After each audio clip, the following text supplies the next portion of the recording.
ಕ್ರಿಸ್ತು ಕಾಲೇಜಿನ assistant professor ಆಗಿರುವಂತಹ Dixit Kumar sir.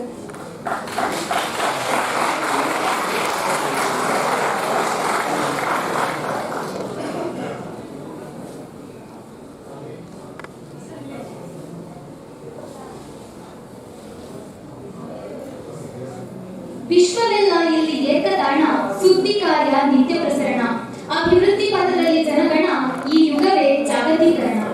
Mysuru ವಿಶ್ವವಿದ್ಯಾನಿಲಯದ ರಾಜ್ಯಶಾಸ್ತ್ರ ವಿಭಾಗ, ಸಾರ್ವಜನಿಕ ಆಡಳಿತ ವಿಭಾಗ ಮತ್ತು ಕ್ರಿಸ್ತು ಜಯಂತಿ ಕಾಲೇಜು ಬೆಂಗಳೂರು ಇದರ ಸಮಾಜ ವಿಜ್ಞಾನ ವಿಭಾಗದ ಸಹಯೋಗದಲ್ಲಿ ಹಮ್ಮಿಕೊಂಡಿರುವಂತಹ ವಿಶೇಷ ಉಪನ್ಯಾಸ ಕಾರ್ಯಕ್ರಮಕ್ಕೆ ಎಲ್ಲರಿಗೂ ಪ್ರೀತಿಪೂರ್ವಕವಾದಂತಹ ಸ್ವಾಗತ.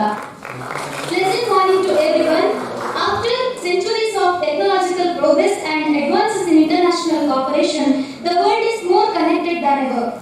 Globalization is a word used to describe the growing interdependence of the world's economies, cultures, and populations brought about by cross-border trade in goods and services, technology, and flows of investment, people, and information. Today, we have our Honorable Vice Chancellor here with us to talk about the agendas and perspectives of globalization. ನಾಡಗೀತೆಯ ಮೂಲಕ ತಾಯಿ ಭುವನೇಶ್ವರಿಯನ್ನ ವಂದಿಸುತ್ತಾ, ರಾಷ್ಟ್ರಗೀತೆಯ ಮೂಲಕ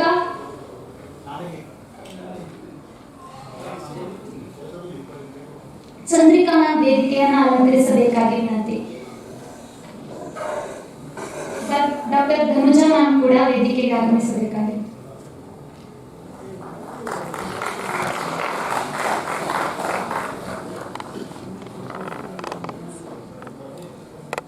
ಇದೀಗ ನಾಡಗೀತೆ ಮತ್ತು ರಾಷ್ಟ್ರಗೀತೆಯ ಮೂಲಕ ಕಾರ್ಯಕ್ರಮವನ್ನು ಆರಂಭಿಸೋಣ.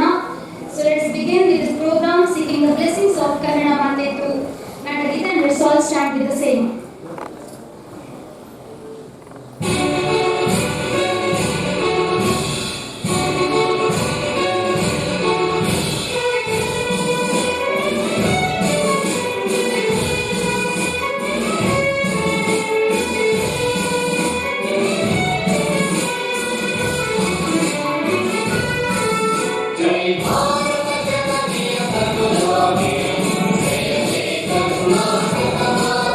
Jai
I would like to invite Professor J. Ramachandrappa, Senior Faculty of our department, to officially introduce our Chief Guest and welcome all the dignitaries and everyone gathered here for this function.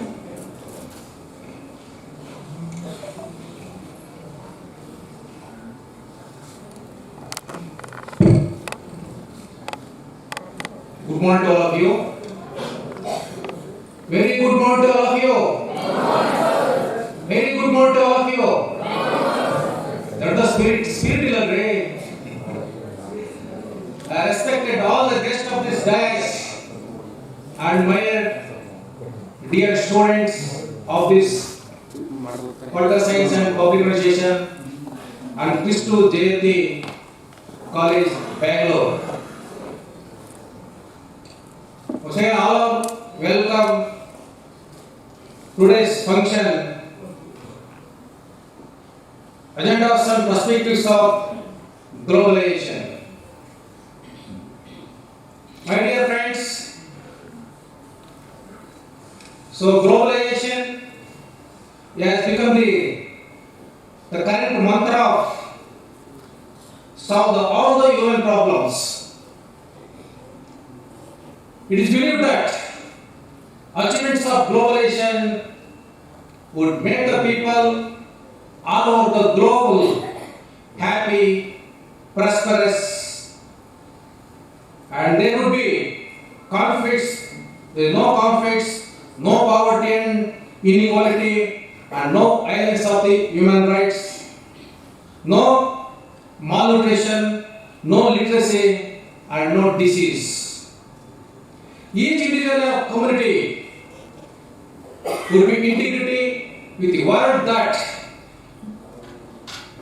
benefits would flow both laterally and vertically and smoothly. There would be nation states without boundary. The global markets, global technology, global ideas, and global solidarity can enrich lives people everywhere in the world. Growing interdependence of the people, the times for shared values and shared commitment of the human development, and this is the era of globalization. The millions of peoples take opportunities for the millions of around the world, increased the new technology and foreign investment and media and internet connections, the growth of human nature. In this present scenario, the globalization is irreversible and unstoppable. Most of the conflicts of the world, willing or unwillingly, they have already accepted it. Others may have to acknowledge it. However, the globalization should be introduced with the human face for the benefit of the poor, of the needy. In this context, our beloved Honorable Vice Chancellor Muzaffar Asadi give speak to this some of this agenda. So, Professor Muzaffar Asadi, you are aware of the well-known scientist in the present scenario. The worldwide of the present scientist is basically coming from the rural background area. He achieved the now our Department of Studies in Political Science professor and become a Vice Chancellor of the University of Mysore. Later, I will introduce the details of this some colleague. So, in this context, behalf of the Department of Political Science and myself, heartily welcome you, sir. Also welcome Kaveri Swami, the coordinator of the Social Science, Christu Jayanti College, Bangalore. So, behalf of the Department of Political Science and myself, heartily welcome you, madam. And also welcome the Dikshit Kumar, the assistant professor, the Social Science, Christu Jayanti College. Behalf of the Political Science and Globalization and myself, extend warmly welcome to you, sir.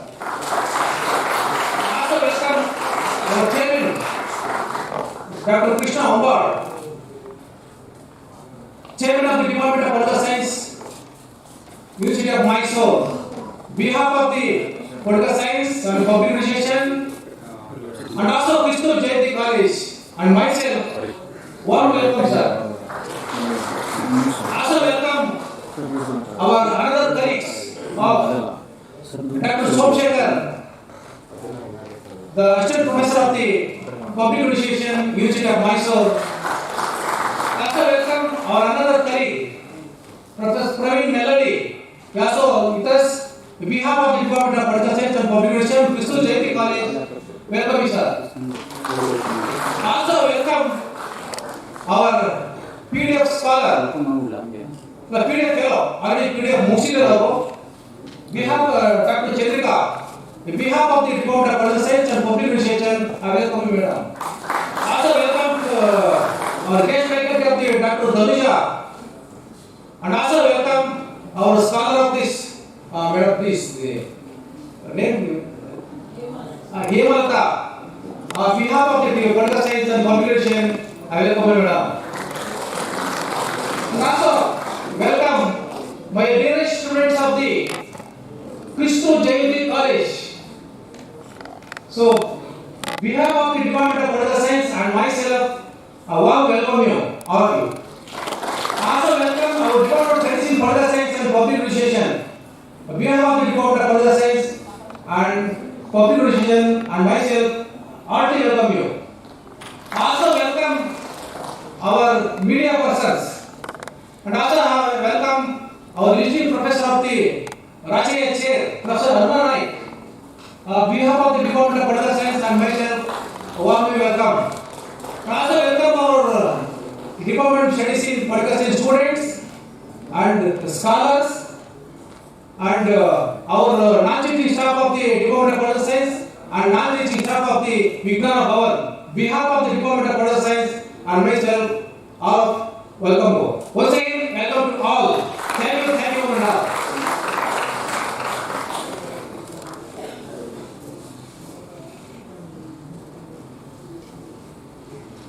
ಸ್ವಾಗತವನ್ನು ಬಯಸಿದ ನಿಮಗೂ ಕಾರ್ಯಕ್ರಮಕ್ಕೆ ಪ್ರೀತಿಪೂರ್ವಕವಾದಂತಹ ಸ್ವಾಗತ.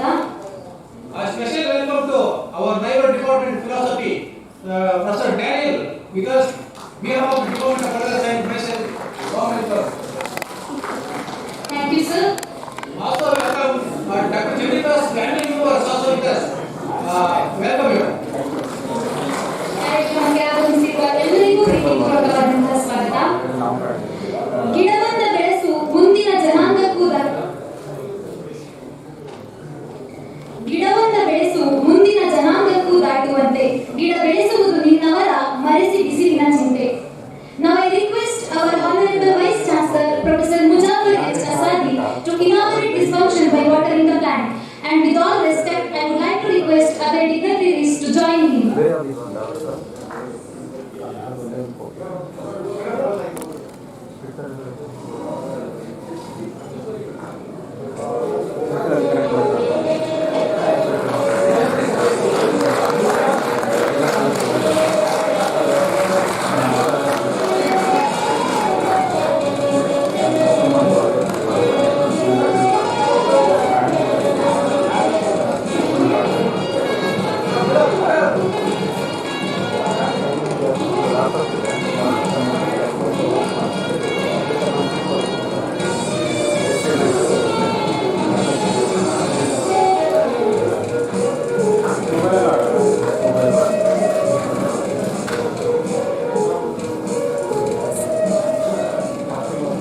Sorry, our University of Mysore Manas College students also assembled here.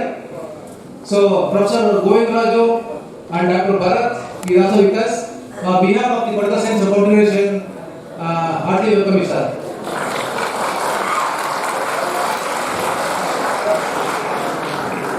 Thank you all.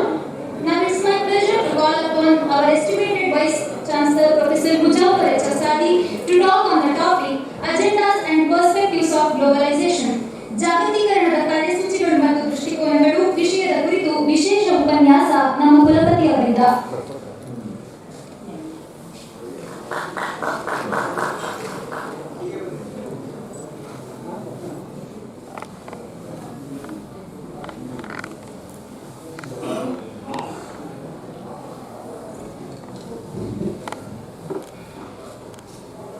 ವೇದಿಕೆ ಮೇಲಿರುವಂತಹ ವೇದಿಕೆಯ ಕೆಳಗಿರುವಂತಹ ನನ್ನ ಸನ್ನಿಹಿತರು, ಯಾಕಂದರೆ ನೀವು ತದೇಕ ಚಿತ್ತದಿಂದ ಕೇಳಬೇಕಾದ್ರು ಅವರೆಲ್ಲ ಅವ್ರು ಕೇಳೋದಿಲ್ಲ, ನಿಮ್ಗೆ ಗೊತ್ತು. ಅದರಲ್ಲಿ ನನ್ನ ಸಂಶೋಧನಾ ವಿದ್ಯಾರ್ಥಿಗಳಿದ್ದಾರೆ, ಪ್ರಾಧ್ಯಾಪಕರುಗಳಿದ್ದಾರೆ, ವಿದ್ಯಾರ್ಥಿಗಳು ಕೂಡ ಇದ್ದಾರೆ. ವಿದ್ಯಾರ್ಥಿಗಳು ಒಂದು ಸಂಸ್ಥೆಯಿಂದ ಬಂದವರಲ್ಲ, ವಿದ್ಯಾರ್ಥಿಗಳು ಬೇರೆ ಬೇರೆ ಸಂಸ್ಥೆಗಳಿಂದ, ಕ್ರೈಸ್ತ ಜಯಂತಿಯಿಂದ, ಪಬ್ಲಿಕ್ ಅಡ್ಮಿನಿಸ್ಟ್ರೇಷನಿಂದ, ಪೊಲಿಟಿಕಲ್ ಸೈನ್ಸ್ ಡಿಪಾರ್ಟ್ಮೆಂಟಿಂದ, ಈ ಗ್ರೂಪ್ ಇದನ್ನು ಒಂದು ಹೈಬ್ರಿಡ್ ಅಂತ ಕರೀಬಹುದು. ಅಂತ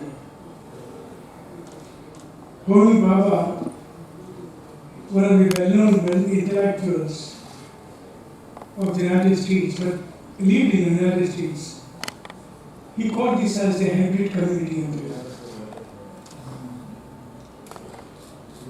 ಇದನ್ನು ಇನ್ನೊಬ್ಬ sociologist, social anthropologist, like for example Arjun Apadare, he lives in Harvard University, he calls it as the salad. The whole question is that whether the globalization creates this kind of salad. Salad is a good thing.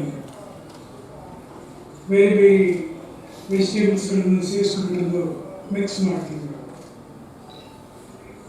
Do you believe that it's a kind of scape that the globalization has created? ನಾನು ಯಾಕೆ salad ಅಂತ ಕೇಳ್ತೀನಿ, ಇವತ್ತು ಒಂದು argument ಏನಿದೆ ಅಂತ ಹೇಳಿದ್ರೆ, that the globalization has created what's called a cosmopolitan city. And cosmopolitanism, which is close by. Hey, created. But before that, I think we need to enter into the debate on what constitutes globalization. What everybody talks about. What people like Milton Friedman, not the Thomas Friedman. There are two Friedmans. One is an economist, Milton Friedman as an economist, known as the harbinger of this, what is called the globalization. He was the one who headed the economics department in the University of Chicago, who provided prescription to the economic crisis that Latin American countries were undergoing. And he talks about something called the prescription panacea. He used the word panacea. Panacea and rain. Let me get back to that argument later. Unlike Thomas Friedman. Thomas Friedman was a journalist who, for the first time, began to argue that the two cities of the world, one is the Buffaloes in the United States and Bangalore City, they are not only interconnected but also they are the hub of the globalization, the Kaitara, and call the world as a flat. Why world? When a world was a flat, suddenly the world becomes a flat. ಅದರ ಮುಂದುವರಿಕೆಯಾಗಿ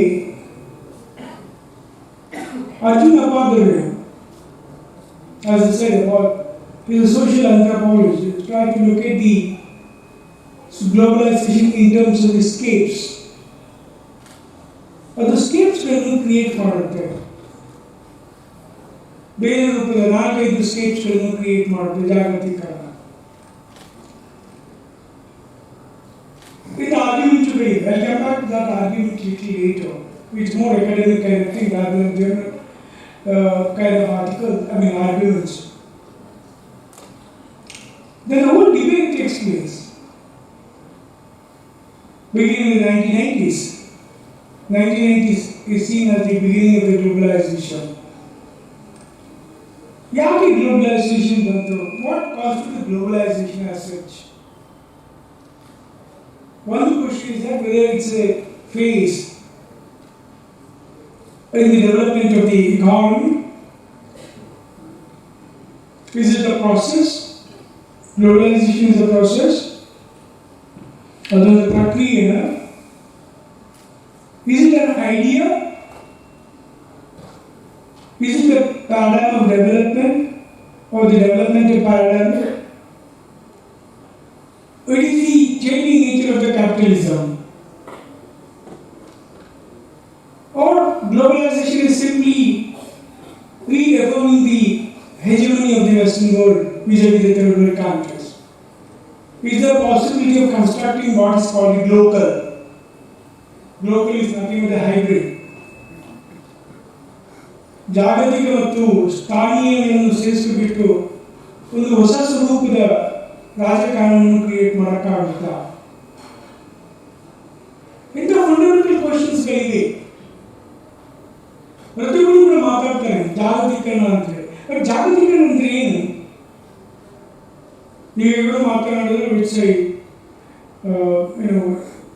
I think the evolving into single market of something kind. ನನ್ನ ಪ್ರಕಾರ globalisation ನೀವು ಒಂದು ಕಡೆ ಕಟ್ಟಿ ಹಿಡಿದು you can define it. ನಿಮ್ಗೆ ಗೊತ್ತಿರ್ಬೋದು, there was a story about the blind people who are trying to explain the elephant. Each person has his own perspective. Similarly, globalization has its own perspective. Even though the term started using after 1990, but in fact, it was used much earlier, 1960. Even there are arguments, Indian arguments in it, that we are the precursor to globalization of the world. Now, ಭಾರತೀಯರು ಜಾಗತೀಕರಣದ ವಾದಗಳಿಗೆ ಪ್ರತಿಪಾದಕರು ಅಂತೇಳಿ ನಮ್ಮಲ್ಲಿ ಶಾಸ್ತ್ರೀಯ ಆರ್ಗ್ಯುಮೆಂಟ್ಗಳಿವೆ. For example ಆಗಿ ವಸುದೈವ ಕುಟುಂಬ ಎಂಬುದಿದೆ, ಆ ಮುಖಾಂತರ ನಾವು ಜಾಗತೀಕರಣವಾದಿಗಳು ಅಂತೇಳಿ. ಫಾರ್ ಎಕ್ಸಾಂಪಲ್ ಕ್ರಿಶ್ಚಿಯನ್ ಥಿಯಾಲಜಿಸ್ಟ್ಗಳಿದ್ದಾರೆ. ಕ್ರಿಶ್ಚಿಯನ್ ಥಿಯಾಲಜಿಸ್ಟ್ಗಳು ಕೂಡ ಆರ್ಗ್ಯೂ ಮಾಡುತ್ತಿದೆ ಏನಂದರೆ we are also the producers of the globalization, because of the idea, if you take the globalization as an idea which expanded over the years of the career, they would say definitely yes, we are also the precursors to globalization. Now, very Middle Eastern idea, it expanded, it went on, either as a part of the colonialism or independent of that. So Africa ಹೋಯಿತು, Latin America ಹೋಯಿತು, Far East ಹೋಯಿತು. ಅದರಲ್ಲಿ we are the precursors. Globalization ಹೋಯಿತು. Or the Buddhist argument. And ಯಾಕೆ ಹೇಳ್ತಿದ್ದೀನಿ ಅಂದರೆ there are multiple arguments. Every religion, every public policy makers, they have their own perspective with regard to. But as an academic, how do we look at it? Buddhists we expanded from India, that the idea of globalization went to these, China, then to Japan, and again it came down to India. Islam also says the same thing. We began in the Middle East, expanded to the South Asia, Far East, in the African continent and other. See, the globalization has to be taken as an idea, then obviously it has expanded. Expansion of the idea. I'm right, if I'm right, Andrew Gleason divided the globalization into 4 or 5 phases.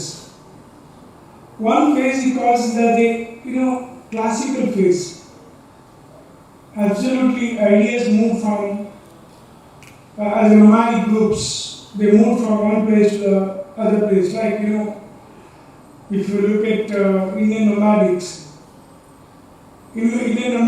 they moved even to Russia, or they became the what's called the citizens of the Romania. So you get large number of Romas The Romas were basically Indian happy pickies, our own people from India. So they moved as a nomadic group. There is a theory saying that the population started moving from the African continent, then they moved to India, then to Australia, then back to American continent, then to the South Africa, South America, then a part to the North America. So that's a classical period. Then you have got the another period where the ideas moved along with the mercantile capitalist phase.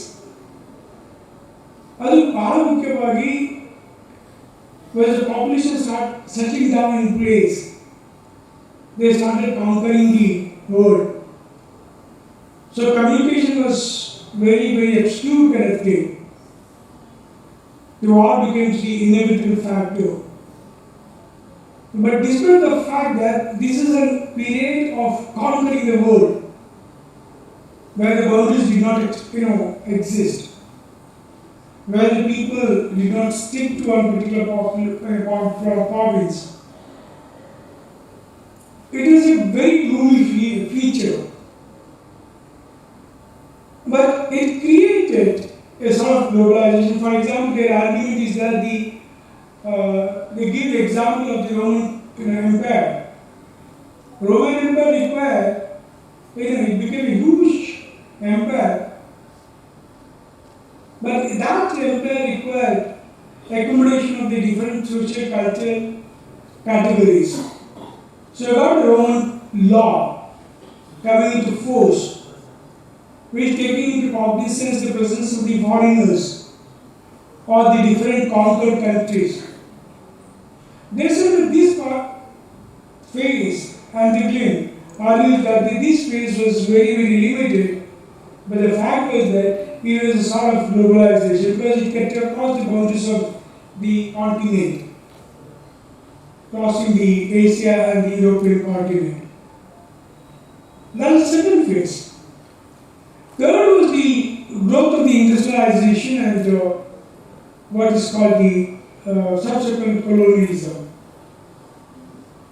Now I am going to explain that whole matter in the context of the postmodern argument with regard to globalization.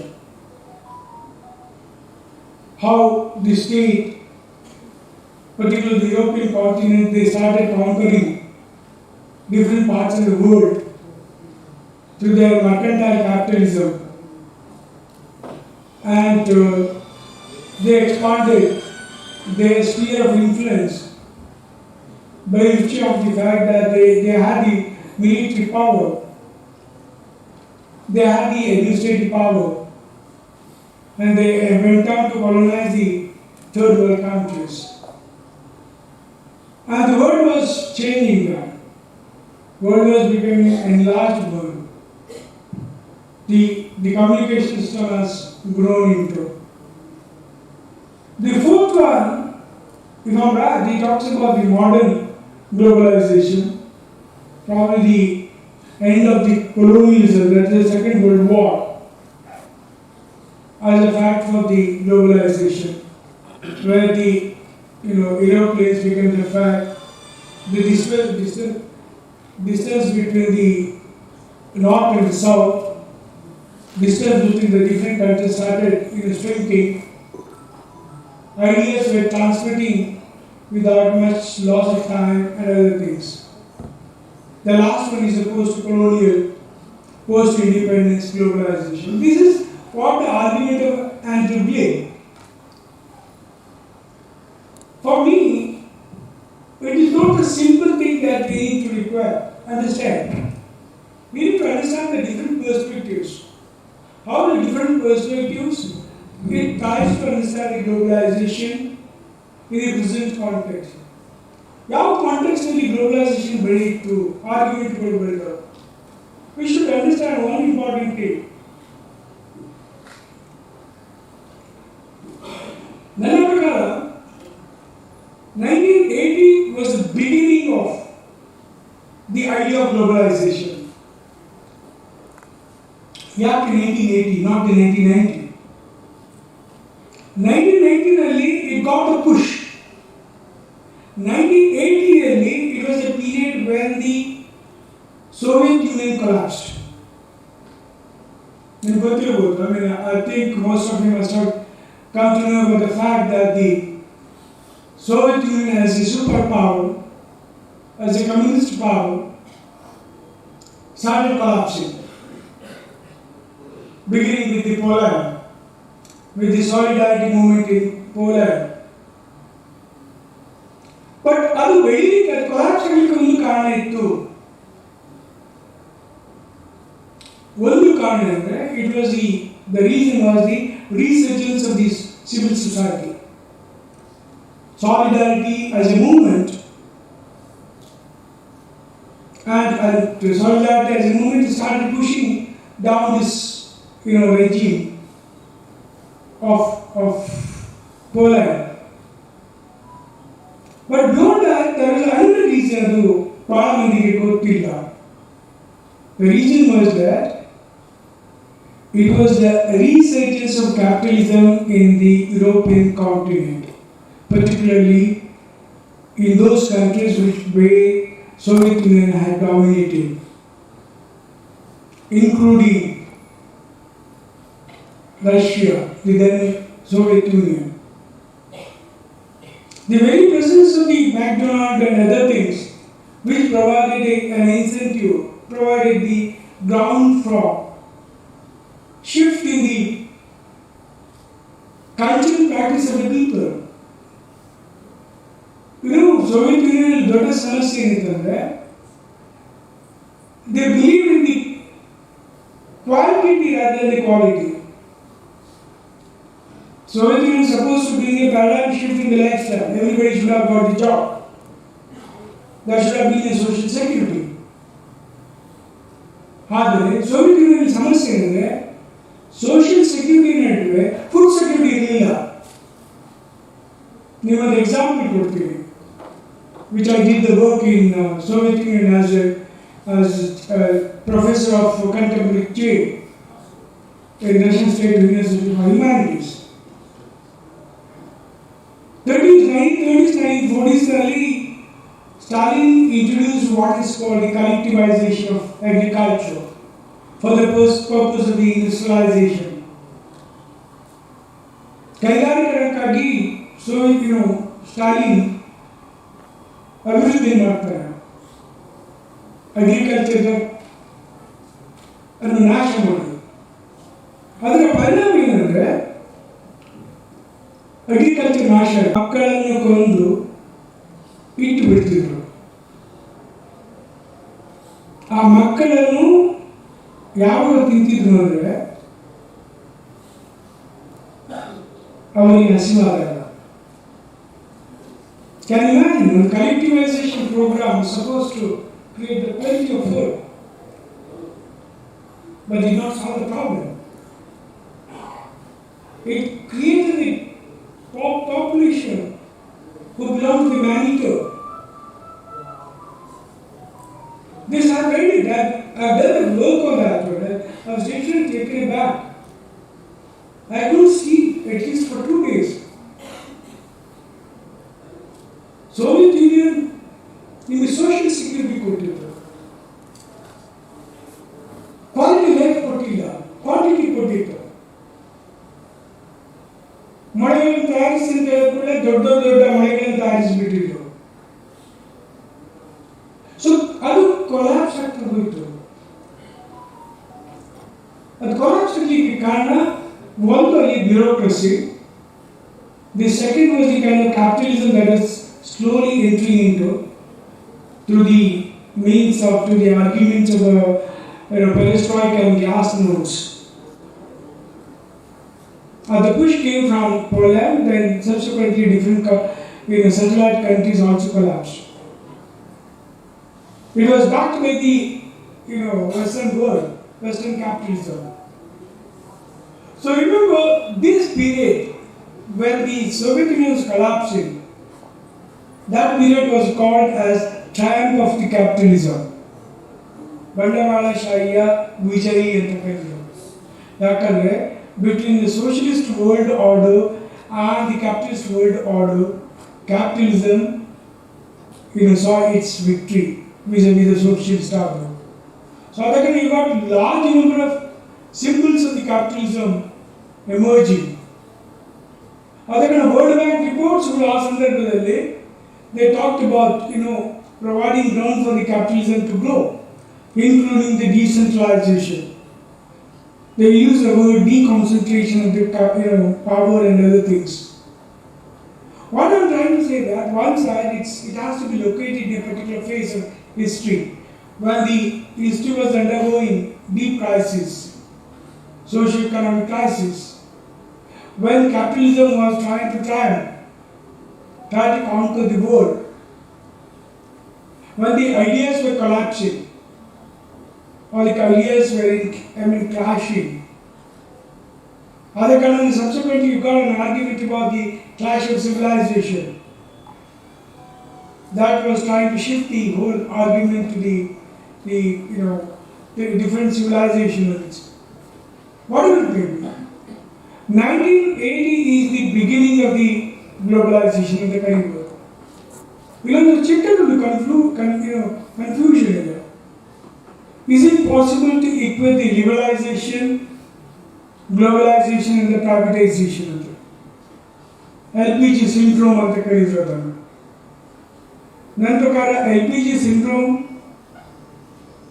globalization is the set of LNG, liberalization and the structural adjustment program. Privatization and the liberalization ಅದು merge ಆಗುತ್ತೆ globalisation. ಅದಕ್ಕೆ ನಾವು ಮೂರು ವಿವಿಧಗಳಲ್ಲ. LPG syndrome is not different. They all converge in the globalization. Now let us take up the academic debate that went on. How did the economists look at the issues? Sociologists looked at the issues. Political scientists look at the issues, including an anthropologist.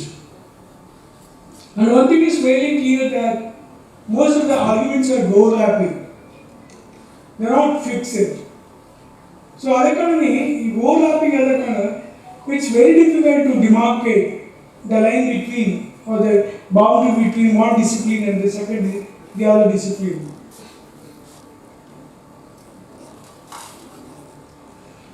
Let me take up the argument of the sociologist or the anthropologist or the social anthropologist. Beginning with the argument of Sociological, well-known sociologist, he tries to argue that the globalization begins with the modernity. And the similar argument that Arjuna Apathy also makes. Only one difference is that Arjuna Apathy talks about different states, as I said earlier, as a reaction to the globalization, the modernity. ಹಾಗೆ ಒಂದು ಸಮಸ್ಯೆ ಬರುತ್ತೆ, modernity ಎಲ್ಲಿಂದ ಶುರುವಾಯಿತು?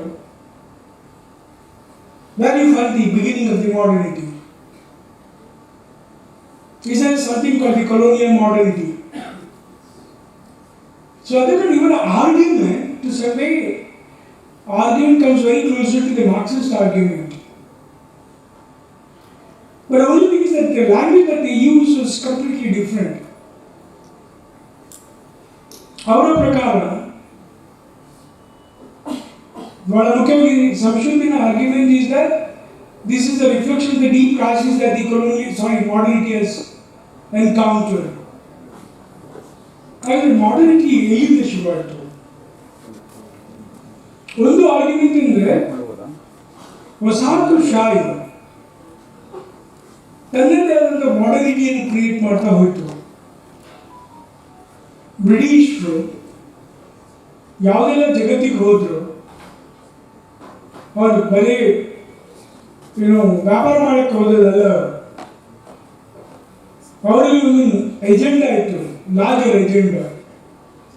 One larger agenda was to conquer the world. if you read ಭಾಳ interesting ಅಂತ ಹೇಳಿದ್ರೆ Columbus, ನಿಮ್ಗೆ ಗೊತ್ತಿರಬೇಕು Columbus, he went to United States. ಅವನಿಗೆ ಸ್ಪೇನ್ನ ಕ್ವೀನ್ ಅವಳೊಂದು ಸನತ್ತು ಕೊಡ್ತಾಳೆ. ಸನತ್ತು ಏನಂದರೆ, ನೀನು ಎಲ್ಲೆಲ್ಲಿ ಹೋಗುತ್ತೀಯ, ಯಾವ ದೇಶಕ್ಕೆ, ಆ್ಯಕ್ಚುಲಿ ಭಾರತಕ್ಕೆ ಬರಬೇಕಿತ್ತು. ಅವನು 3 ವಾಲ್ಯೂಮ್ಸ್ ಇದೆ, ಭಾಳ ಇಂಟ್ರೆಸ್ಟಿಂಗ್ ವಾಲ್ಯೂಮ್ಸ್ಗಳು. ಅವ್ನಿಗೆ ಏನು ಹೇಳ್ತಾಳೆ ಅಂದರೆ, ಇಸಾಬೆಲ್ಲ ಅವಳು ಹೇಳ್ತಾಳೆ, ನೀನು ಎಲ್ಲೆಲ್ಲಿ ಹೋಗಿ ಬಾವುಟನ್ನು ಗೂಟ ಹೊಡೆದಿತ್ತೀಯ, ಬಾವುಟವನ್ನು ಎಲ್ಲೆಲ್ಲಿ ನೆಲೆ ಓಡ್ತೀಯ, ಅದೆಲ್ಲ ಪ್ರದೇಶ ನಿನ್ನದು, ಅಂದರೆ ರಾಣಿಯದು, ಇಸಾಬೆಲ್ಲ. ಇಮ್ಯಾಜಿನ್, ಎಲ್ಲಿ ಊಟ ಹಾಕ್ತೀಯ ಅದು ನಿಮ್ಮಲ್ಲಿಗೆ. ನಾಳೆ ನೀವು ಬಸ್ನ ಮೇಲೆ ಟೋಪಿ ಹಾಕಿದರೆ ಅಥವಾ ಬಸ್ನ ಮೇಲೆ ನೀವು ಕರ್ಚೀಫ್ ಹಾಕಿದರೆ ಬಸ್ ನಿಮ್ಮದಂತ ನೀವು ಕ್ಲೇಮ್ ಮಾಡ್ಬೋದು. ನಮ್ಮಲ್ಲಿ ಭಾಳ ಜನ ಮಾಡ್ತಾರೆ ವಿದ್ಯಾರ್ಥಿಗಳು, ಬಸ್ನಲ್ಲಿ ಕರ್ಚೀಫ್ ಹಾಕಿಲ್ಲ ಅಂತ. ಆ ಪುಣ್ಯಕ್ಕೆ ಒಂದೇ ಕಡೆ ಹಾಕೋದಿಲ್ಲ, ಬಾಕಿ ಎಲ್ಲ ಕಡೆ ಹಾಕ್ತಾರೆ. ಡ್ರೈವರ್ಸ್ ಸೀಟ್ನ ಮೇಲೆ ಹಾಕೋದಿಲ್ಲ. ನಾಳೆ ಅದನ್ನೇ ತಾಜ್ಮಹಲ್ ಮೇಲೆ ಕೂಡ ಹಾಕ್ಬೋದು, ಹೇಳ್ಬೋದು ಅದು ನನ್ನದು ಅಂತೇಳಿ. ತಪ್ಪಿದ್ರೆ ಪಾರ್ಲಿಮೆಂಟ್ನ ಮೇಲೆ ಕೂಡ ಟವೆಲನ್ನು ಹಾಕ್ಬೋದು, ಹೇಳ್ಬೋದು ಅದು ನನ್ನದು ಅಂತೇಳಿ. So the claim is through the means of this kerchief. ಹಾಗೆಯೇ ಬಾವುಟನ್ನು ಎಲ್ಲೆಲ್ಲಿ ಗೂಟ ಹಾಕ್ತಾರ ಅಲ್ಲಿ ಇಲ್ಲಿ ಪ್ರದೇಶ ನನ್ನದು ಅಂತ. That is the way the conquest took place. But ಭಾಳ disappointed ಆಗಿದೆ actually. He thought that by the time he reaches the West Indies or India, ಜನ ಅಲ್ಲಿ ಲೋಕಲ್ ಜನ ಬರ್ತಾರೆ, ನನಗೆ ಬಂಗಾರ ಕೊಡ್ತಾರೆ, ಹಾಗೆ ಹೀಗೆ ಅಂತಾರೆ. ದುರಂತ ಏನಂದರೆ, ಜನ ಬಂದವರು ಅವನಿಗೆ ಕೊಟ್ಟದ್ದು ಅಲ್ಲಿಯ ಇಂಡಿಜಿನಸ್ ಹೂಗಳನ್ನು ಮಾತ್ರ, ಬೇರೆ ಏನು ಕೊಟ್ಟಿಲ್ಲ. was literally disappointed, Columbus. ಅದೇ ರೀತಿ ಕೊಲೋನಿಯಲಿಸಮ್ ಏನು ಮಾಡ್ತಾರೆ, ಅದಕ್ಕೆ 2 ಎಜೆಂಡಾಗಳಿತ್ತು, 3 ಎಜೆಂಡಾಗಳಿತ್ತು. ಒಂದು agenda was to conquer, dominate the world. Dominate the world ಎಲ್ಲ ಕೂಡ ಅದು it would divide the world into its own sphere of influence. African continent belonged to one colonial power. India became part of the British colonialism. Latin America became a part of the Spaniards' expansionism. ಅವರು ಬೇರೆ ಬೇರೆ ಮೆಥಡ್ಸ್ಗಳನ್ನು use ಮಾಡಿದ್ರು conquer ಮಾಡೋಕ್ಕೆ. Like in American continent, they use the plague-infected bed sheets. Plague-infected bed sheetಗಳನ್ನು ಅವರು ಅಲ್ಲಿ indigenous ಪಾಪ್ಯುಲೇಷನ್ಗೆ ದಾನವಾಗಿ ಕೊಟ್ಟುಬಿಟ್ರು. ಆ indigenous population ಆ ಬೆಡ್ ಶೀಟನ್ನು ಹಾಕಿ ಮಲಗಿದವರು ಮರುದಿವಸ ಇಲ್ಲೇ ಇಲ್ಲ. They conquered the world without any war. ಇಂಡಿಯಾಕ್ಕೆ ಅವರು ಪ್ಲೇಗ್ಗಳನ್ನು, ಉಳಿದ ಪ್ಯಾಂಡಮಿಕ್ಗಳನ್ನು ತಂದರು. By which of that control probably we face the problem of the poverty and the drought. ಭೀಕರ ಡ್ರಾಟ್ಗಳು ಬಂತು ನಮಗೆ, ಲಕ್ಷಗಟ್ಟಲೆ ಜನ ಸತ್ತೋದ್ರು. They conquered the country. That's one thing, hegemonizing the country. The second was civilizing the India, civilizing the third world country. So the agenda was to civilize with the presumption that we are all uncivilized. ಇದು 2 ಎಜೆಂಡಾಗಳಿತ್ತು. ಅದೇ ಹೊತ್ತಿಗೆ they brought what is called the colonial modernity. That modernity with the argument that if you read Edward Said's book on Orientalism, they begin their own conquest with the argument saying that we are all uncivilized, we are all barbaric, we are all unmodern.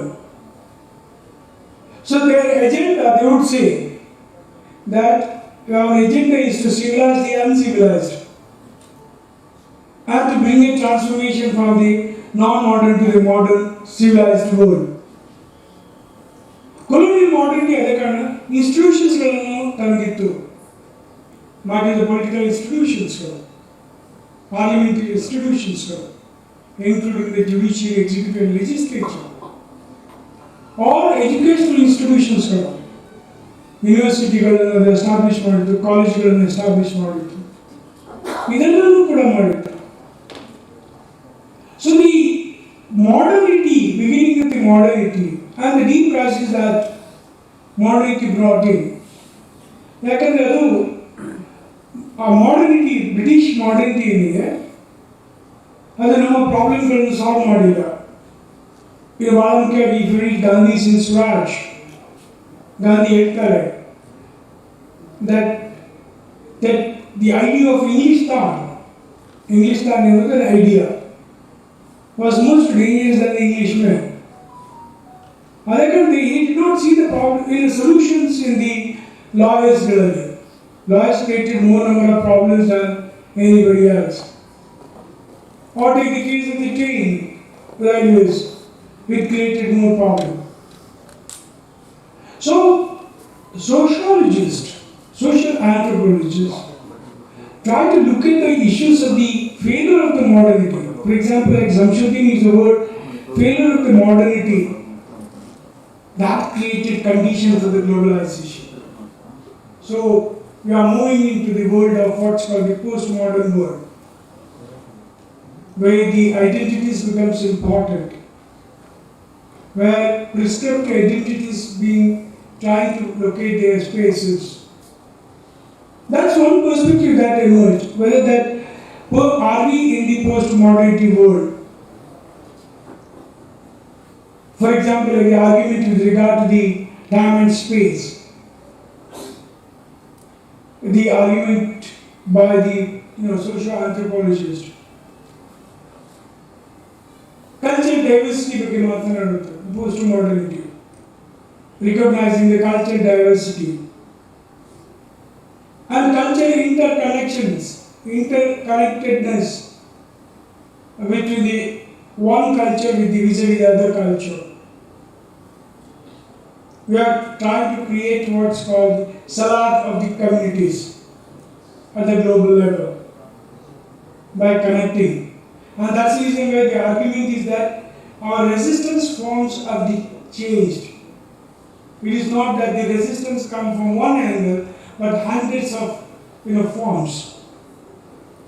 We sit at home, register our protest in Seattle, in Prague, in America, in Washington DC, New York, London, and other things. We protest not as an individual, but also as identity makers, and also as the categories, different categories.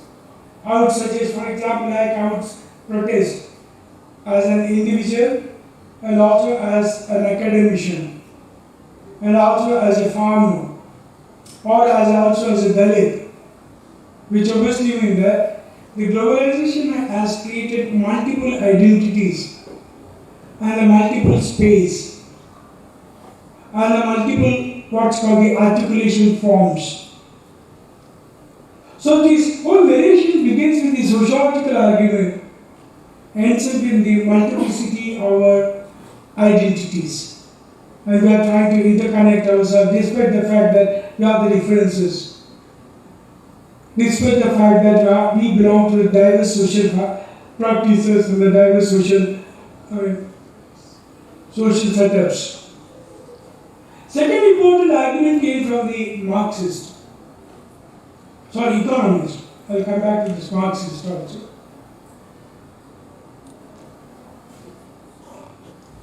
There are two kinds of economists. One set of economists who are very, very close to the Marxist arguments. The second was the plain liberal economist. Let me begin with the plain economist. Friedman as one of the economists who tries to look at the globalization in terms of the marketization of the economy, who tries to look at the interconnectedness of the society but who also argues the fact that globalization is the answer for every problem, which is he calls it as the panacea. ಎಲ್ಲಕ್ಕೂ ಉತ್ತರ, ಎಲ್ಲ ಸಮಸ್ಯೆಗಳಿಗೆ ಉತ್ತರ ಯಾವುದಂದ್ರೆ ಜಾಗತೀಕರಣ. ನಿಮ್ಮಲ್ಲಿ ಜಗಳ ಇದೆಯಾ, ಜಾಗತೀಕರಣಕ್ಕೆ ಹೋಗಿ.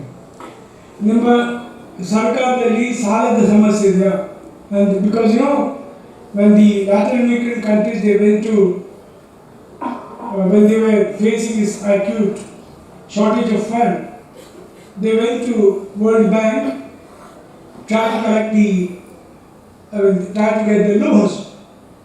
World Bank came out with the certain conditions, economic conditions, and including the political conditions. Political conditions include this withdrawal of the state from the realm of the social sector.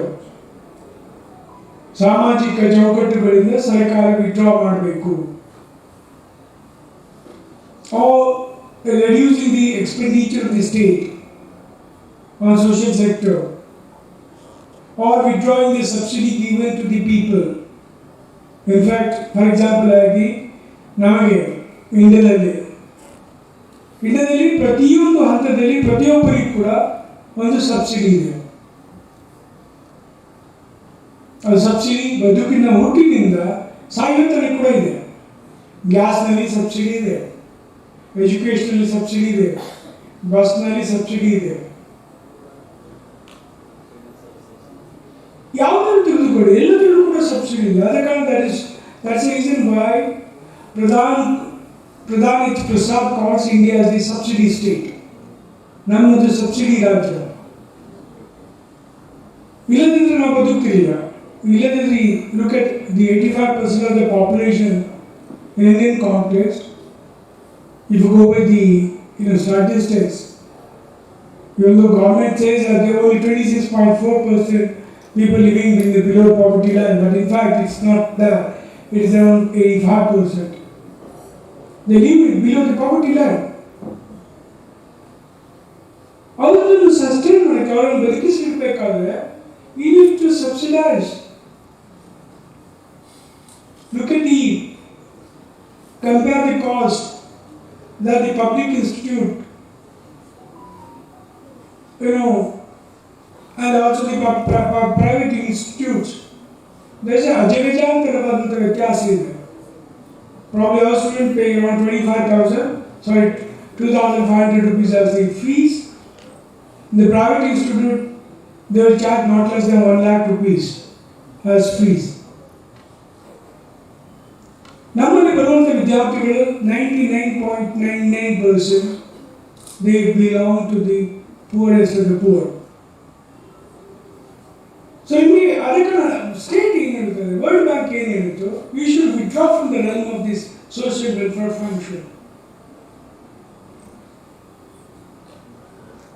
And that is a crux of the globalization. That is the prescription that was given to the third world countries who were suffering from the economic crisis.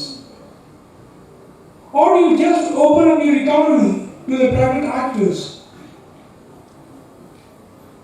Private actors are not the local actors alone, but the global actors. So they both came. They came from different angles. The best example is the way the developers are growing in around Bangalore. Bangalore, the private actors, they are trying to appropriate the land of the agriculturists. Every month 1 or 5 villages are being absorbed into the Bangalore city. That's the effect of the globalization. But where are the villages? ಅಲ್ಲಿ absorb ಆದಂಥ ವಿಲೇಜ್ಗಳು ತದನಂತರ ಅಲ್ಲಿ developments ಬಂದ ನಂತರ ಜನ ಇಲ್ಲಿ ಹೋಗ್ತಾರೆ ಅಂತ ಯಾರಿಗೂ ಗೊತ್ತಿಲ್ಲ. ಡೆಲ್ಲಿಯ ಪಕ್ಕದಲ್ಲಿ ನೋಯ್ಡಾ ಅಂತ ಒಂದು ಹಳ್ಳಿ ಇತ್ತು, ಗುರ್ಗಾಂವ್ ಅಂತ ಒಂದು ಹಳ್ಳಿ ಇತ್ತು. ನಾನು ವಿದ್ಯಾರ್ಥಿ ಆಗಿದ್ದಾಗ when I was a student of JNU. We had a typical village in Gurgaon. A village, ಇವತ್ತು ವಿಲೇಜ್ ಆಗಿ ಉಳಿದಿಲ್ಲ. ಅಲ್ಲಿ ವಿಲೇಜ್ಗೆ ಒಂದೇ ಒಂದು ಅಂಶಗಳಿಲ್ಲ. ಆ್ಯಂಡ್ ಟು ಮೈ ಸರ್ಪ್ರೈಸ್, ಯಾರಿಗೆಲ್ಲ ಹಣ ಸಿಕ್ಕಿತ್ತು ಇವತ್ತು ಅವರೆಲ್ಲರೂ ಕೂಡ ರೋಲ್ ಕಾಲ್ ಮಾಡ್ತಿದ್ದಾರೆ. Evening becomes very dangerous for the women in Gurgaon. ಯಾಕೆ ಟ್ರಾನ್ಸ್ಫಾರ್ಮೇಷನ್ ಆಯಿತು? ಗ್ಲೋಬಲೈಸೇಷನ್ ಇಫೆಕ್ಟ್ಗಳು ಭಾಳ ಇದೆ. Come back to that. ಹೆಚ್ಚು ಮಾತನಾಡಕ್ಕೆ ಹೋಗುವುದಿಲ್ಲ. ಸೊ ಒಂದು ಕಡೆ ಇಕಾನಮಿಸ್ಟ್ಗಳಲ್ಲಿ ಒಂದು ಆರ್ಗ್ಯುಮೆಂಟ್ ಇದ್ದದ್ದು, ಅದೊಂದು ಪೆನಾಶಿಯಾ, that's an answer for each and every question. But on the other hand, you have got a critical economist, who are nothing but the Marxist economists as well, Prabhat Patnaik and others. ಅವರೇನು argument ಮಾಡಿದ್ರು ಅಂತ ಹೇಳಿದ್ರೆ, globalization is nothing but the arrival of the late capitalism. Late capitalism, ಬಂಡವಾಳಶಾಹಿಯ ಅಂತಿಮ ಹಂತನೂ ಕೂಡ ಹೇಳಬಹುದು. ಅದು ಜಾಗತೀಕರಣ ಅಂತ ಹೇಳಿದ್ರು. ಅಷ್ಟೇ ಅವರು ಆರ್ಗ್ಯುಮೆಂಟ್ ಮಾಡೋಕ್ಕೆ ಇಷ್ಟೇ, that the globalization has created once again the situation of domination by the Western capitalism over the third world countries, but by the means of the market. ಮಾರುಕಟ್ಟೆ ಮುಖಾಂತರ ತೃತೀಯ ಜಗತ್ತಿನ ಮೇಲೆ ಅಥವಾ ಡೆವಲಪಿಂಗ್ ಜಗತ್ತಿನ ಮೇಲೆ ತಮ್ಮ ಹಿಡಿತವನ್ನು ಸಾಧಿಸುವುದನ್ನು ಅವರು ಗ್ಲೋಬಲೈಸೇಷನ್ ಅಂತ ಕರೆದರು. ಅದು ಕೂಡ ಮಾರುಕಟ್ಟೆ ಮುಖಾಂತರ. One thing is that they also talked about what is called the end of geography. ಭೌಗೋಳಿಕತೆಯ ನಷ್ಟದ ಕಾಲಘಟ್ಟ ಅಂತ ಕರೀತಾರೆ. Where information, where the market doesn't exist in one form. ಇವತ್ತು ಮಾರುಕಟ್ಟೆ ಒಂದು ಫಾರ್ಮ್ನಲ್ಲಿ ಇಲ್ಲ. ಇವತ್ತು ಮಾರುಕಟ್ಟೆ ನಿಮ್ಮ ಮನೆಗೆ ಬಂದಿದೆ. Forms of market has changed. Take the case of the Zomato. ನಿಮಗೀಗ samosa ಬೇಕಿದ್ರೆ ಕೂಡ ಮನೆಗೆ ಬರ್ತದೆ, ನಿಮಗೆ ಶರ್ಟ್ ಬೇಕಾದ್ರೂ ಕೂಡ ಮನೆಗೆ ಬರುತ್ತದೆ, ಟೂತ್ ಪೇಸ್ಟ್ ಬೇಕಾದ್ರೂ ಕೂಡ ಮನೆಗೆ ಬರುತ್ತದೆ, ಕೋಕೋ ಕೋಲಾ ಕುಡಿಬೇಕಾದ್ರೆ ಅದು ಕೂಡ ಬರುತ್ತೆ, ಒಂದು ಕಪ್ ಐಸ್ ಕ್ರೀಮ್ ಬೇಕಾ ಅದು ಕೂಡ ಬರುತ್ತೆ. ಮಾರ್ಕೆಟ್ಗೆ ಹೋಗಬೇಕಾಗಿಲ್ಲ. Where is the concept in the market? Market has completely disappeared.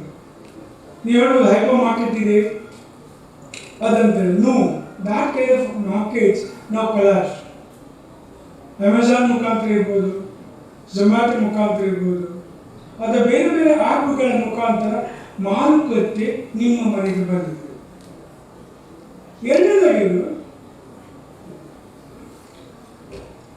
ನಿಮ್ಮ ಕಲ್ಚರಲ್ ಪ್ರಾಕ್ಟೀಸಸ್ಗಳನ್ನು ಚೇಂಜ್ ಮಾಡಿಬಿಟ್ಟಿದೆ ಮಾರುಕಟ್ಟೆ.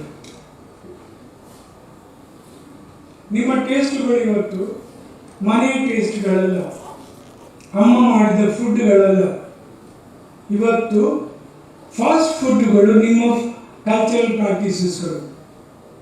ಮನೆಗೆ ಏನೇನು ತರಬೇಕು, ಏನನ್ನು ನೋಡಬೇಕು, ಇವುಗಳನ್ನು ಡಿಸೈಡ್ ಮಾಡೋದು ಹಿರಿಯರಲ್ಲ, ಮಕ್ಕಳು.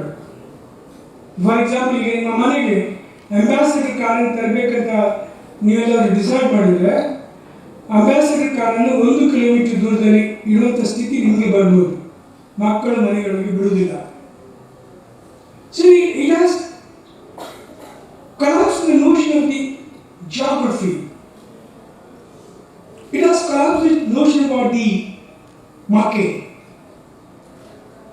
It has collapsed the notion of the capital. And the forms of capital, ಮೊದಲೇ ನಾವು ಮಾತಾಡ್ತಿದ್ದೀವಿ, capital as a fixed notion ಅಂತ. ಅದೊಂದು ಪ್ರದೇಶದಲ್ಲಿ ಸೀಮಿತವಾಗಿರ್ತಂತೆ. That's completely wrong. Economists would always say that capitalism today moves within seconds. ನೋಡಿ, for example ಅದಾನಿಯ ಸ್ಥಿತಿ ಏನಾಗಿದೆ ಅಂತೇಳಿ. ಅದಾನಿ ಮೊನ್ನೆ ತನಕ ಜಗತ್ತಿನ ಅತಿ ದೊಡ್ಡ ಶ್ರೀಮಂತರಾಗಿದ್ದರು. ಇವತ್ತು ಬಹುಶಃ 25ನೇ ಸ್ಥಾನ, ಎಷ್ಟಾಗಿ 30 ಮೇಲಾಗಿದೆ, 30. ನನ್ನ ಪ್ರಕಾರ ಅದು 60ಗೆ ರೀಚ್ ಆಗೋದು ಬಹಳ ಕಷ್ಟ ಏನಿಲ್ಲ. ಹೇಗೆ? The capital has become notional capital.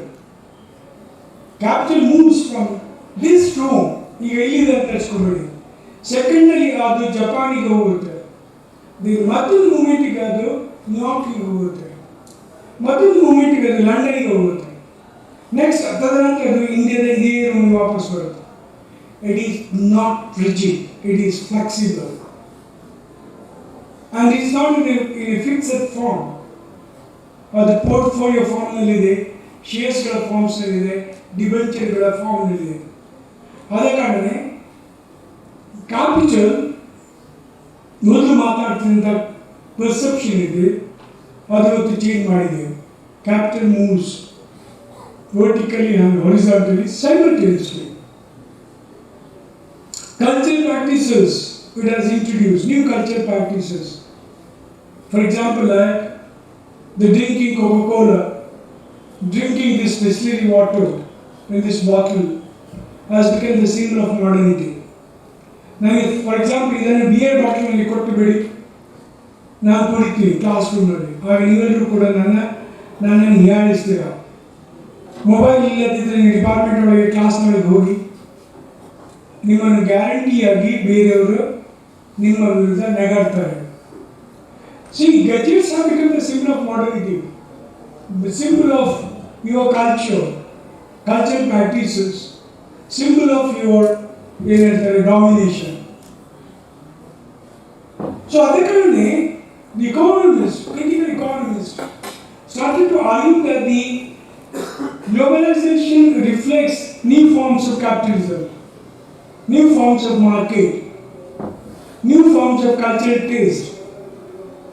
ಈ ರೀತಿ ಮಾಡಿತ್ತು. ಬಟ್ ಇಲ್ಲಿ ಬೇರೆ ಕೂಡ ಇದ್ದಾರೆ. ಫಾರ್ ಎಕ್ಸಾಂಪಲ್, ಸಮಯದ ಭಾವ ಇದ್ದ ಕಾರಣ ಅದಾಗಿ ಮೈದಾ. ಬಟ್ ಇಲ್ಲಿ ಎರಡು ಅಂಶಗಳನ್ನು ನೋಡಬೇಕು. ಅದರ ಕಾನ್ಸಿಕ್ವೆನ್ಸಸ್ಗಳಿಗೆ ಜಾಗತೀಕರಣ ನಾನು ನಿಮಗೆ ಕೊಟ್ಟಿದ್ದಾಗೆ ಬೇರೆ ಬೇರೆ ಪರ್ಸ್ಪೆಕ್ಟಿವ್ಗಳು, ಈಗ ಬಯೋಟೆಕ್ನಾಲಜಿ ಪರ್ಸ್ಪೆಕ್ಟಿವ್ ಕೂಡ ಇದೆ, ಹಿಸ್ಟಾರಿಕಲ್ ಪರ್ಸ್ಪೆಕ್ಟಿವ್ ಕೂಡ ಇದೆ, ಪೊಲಿಟಿಕಲ್ ಸೈನ್ಸ್ ಪರ್ಸ್ಪೆಕ್ಟಿವ್ ಇದೆ. ಪೊಲಿಟಿಕಲ್ ಸೈನ್ಸ್ ಪರ್ಸ್ಪೆಕ್ಟಿವ್ ಏನು ನೋಡುತ್ತೆ, ಅದು ಸ್ಟೇಟ್ ಅನ್ನು ನೋಡುತ್ತೆ. State, the nature of the state would change during the time of the globalization. State is no more soft state, it is a withdrawal state. State is withdrawing from its realm of working for the welfare of the people. It believes in the debureaucratization of the state. It believes in the division of the power. It believes in opening of the Indian state to the global market. So it is nothing but a weakening state. So the state ಎಂಬುದು ಬಹಳ weak ಆಗಿರುವಂಥ state ಆಗುತ್ತೆ. And the private capital, they enter in the private domain. It is true that ಇವತ್ತು ನಮಗೆ private realm ಇಲ್ಲ, ಖಾಸಗಿತನ ಇಲ್ಲ ಜಾಗತೀಕರಣ ಸಂದರ್ಭದಲ್ಲಿ. ಯಾಕಂದರೆ ಜಾಗತೀಕರಣ ನಿಮ್ಮ ಬೆಡ್ನೊಳಗೂ ಕೂಡ ಹೋಗಿದೆ, ನಿಮ್ಮ ಖಾಸಗಿತನವನ್ನು ಕೂಡ ತೆಗೆದುಕೊಳ್ಳುತ್ತೆ, ಅದು ಲೊಕೇಟ್ ಮಾಡುತ್ತೆ. ಪ್ರಿಸಿಷನ್ ಟೆಕ್ನಾಲಜಿ ಏನು ಮಾಡುತ್ತಂದರೆ ನೀವು ಎಲ್ಲಿ ಏನು ಮಾಡ್ತಿದ್ದೀರಿ ಎಂಬುದನ್ನು ಕೂಡ ಅದು ನಿಮ್ಗೆ ಗೊತ್ತಿರೋದು. ಪೆಗಾಸಸ್ ಅಂತ ಅಂಶ, ನೀವು ಯಾರೊಂದಿಗೆ ಮಾತಾಡ್ತಾ ಇದ್ದೀರಿ, ನೀವು ಎಲ್ಲಿದ್ದೀರಿ, ಯಾವ ಕೋಣೆಯಲ್ಲಿದ್ದೀರಿ, ಏನು ಮಾಡ್ತಿದ್ದೀರಿ, ಅದನ್ನು ಕೂಡ ಅದು ಸರ್ವಿಲೆನ್ಸ್ ಮಾಡುತ್ತೆ.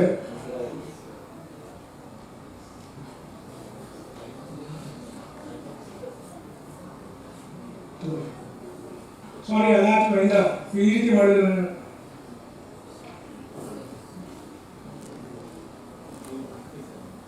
ಚೀಟಿಯ ವ್ಯಾಪಾರಗಳನ್ನು ನಾನು ಸಹಿಸುವುದಿಲ್ಲ,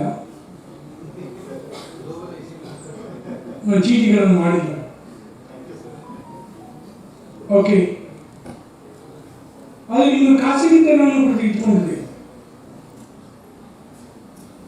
ಸೊ ಆ ರೆಲ್ಮ್ ಇಲ್ಲ ಇವತ್ತು. 2 ಗಡಿಯಾದ ಸಂದರ್ಭದಲ್ಲಿ ಬದಲಾವಣೆ ಸಂದರ್ಭದಲ್ಲಿ how do you look at the consequence? ಬಹಳ ಮುಖ್ಯವಾಗಿ ನಿಮಗೆ ಮಾತನಾಡುವಂಥದ್ದು globalization has increased the global tendency or the global conflict. That's one thing. The war at the global level using the precision technology.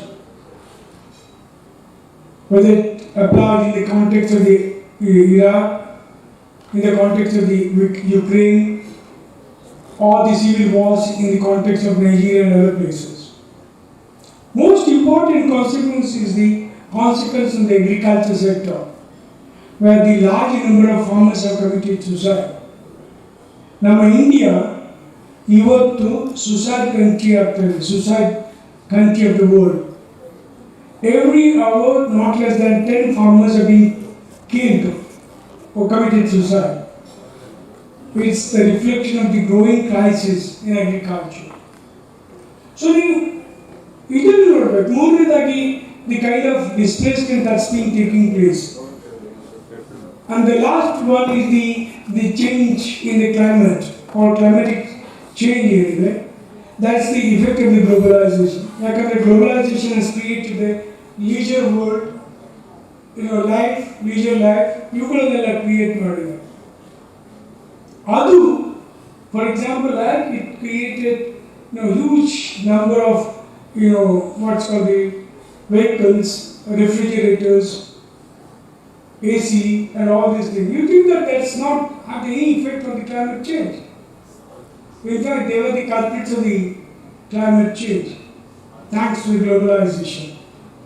Globalization ನಮ್ಮ climate ಅನ್ನು change ಮಾಡಿದೆ, and that is affecting on our everyday life practices. ಅದೇ ಕಾರಣ ಅದು globalization ನಾವು ಒಪ್ಪದಲ್ಲಿ ಅದು ನಮ್ಮ ಒಳಗೆ ಬಂದು ಕೂತಿದೆ. ಅದೇ ಕಾರಣ ಈ ಸಂದರ್ಭದಲ್ಲಿ ನಾವು ಮಾಡಬೇಕಾದ ಒಂದು ಕೆಲಸ ಇದೆ.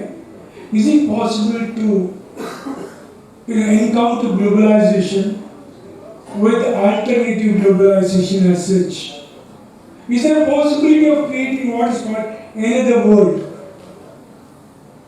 Another world is possible. In fact, there are quite few arguments which try to say that in the midst of globalization, because you cannot escape, which comes to the means of state, it comes to the means of culture practices, it comes to the means of social practices, economic agendas, it comes to the means of the international agencies. ಇವೆಲ್ಲ ಬದಲು ನಮ್ಮ ಜಾಗತಿಕನ ನಮ್ಮ ಒಳಗೆ ಬಂದು ಕೂತಾಗ is a possibility of protecting ourselves by encountering it. ನನ್ನ ಪ್ರಕಾರ we can also create what's called the alternative or what is called the another world, or what we can confront the argument of Tina, what Margaret Thatcher argued about Tina, there is no other alternative there. We can also talk about another world is possible. ಅದನ್ನು ನಾವು ಬಹುಶಃ Gandhian argument ಮುಖಾಂತರ ಮಾಡ್ಬೋದು. ಅದನ್ನು ನಾವು indigenous ಸೀಟ್ಸ್ಗಳ ಮುಖಾಂತರ, protecting our own community ರೈಟ್ಸ್ಗಳ ಮುಖಾಂತರ ನಾವು ಸಾಧ್ಯ ಮಾಡ್ಬೋದು. ಆದರೂ ಕೂಡ ಗ್ಲೋಬಲೈಸೇಷನ್ ಹೆಬಾಮಿನ್ ಥರ ಬರ್ತಾ ಇದೆ, and we need to be very critical of globalization. ಅದೇ ಕಾರಣ ಒಂದೇ ಒಂದು ಆರ್ಗ್ಯುಮೆಂಟ್ ಏನಂದರೆ we need to look at the globalization in a critical fashion rather than accepting the globalization without any reservation. Thank you very much.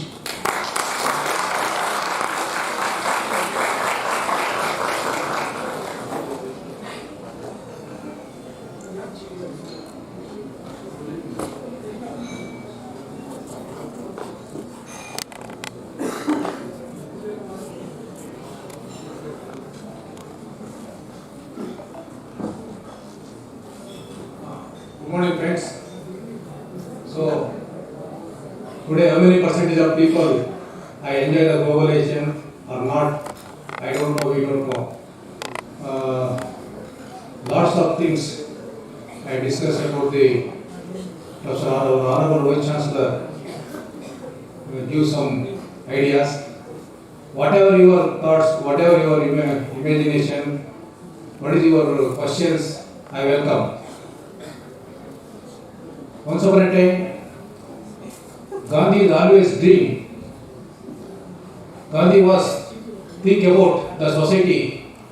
Today or tomorrow, globalization, privatization, liberation comes. How to fight? Be ready to solve the problems. I welcome once again. I welcome all my dear students to interact to the session. Please.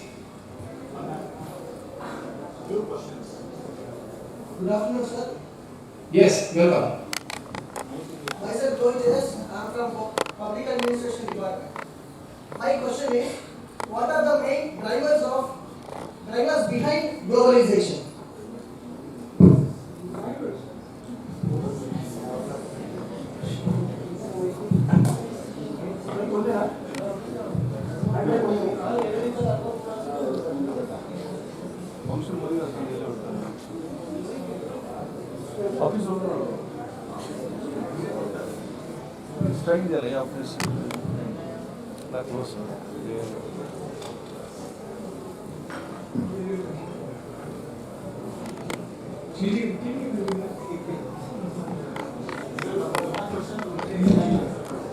Okay, drivers behind the globalization. One is the international agencies, World Bank, particularly Trinity ಅಂತ ಕರೀತೀವಿ, World Bank, IMF, ಮತ್ತು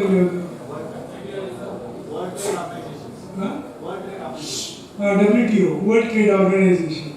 They are the pushing factor for the globalization. ಅದರೊಟ್ಟಿಗೆ global capital ಕೂಡ they are trying to push because they are looking for a market in different places. These are the driving forces.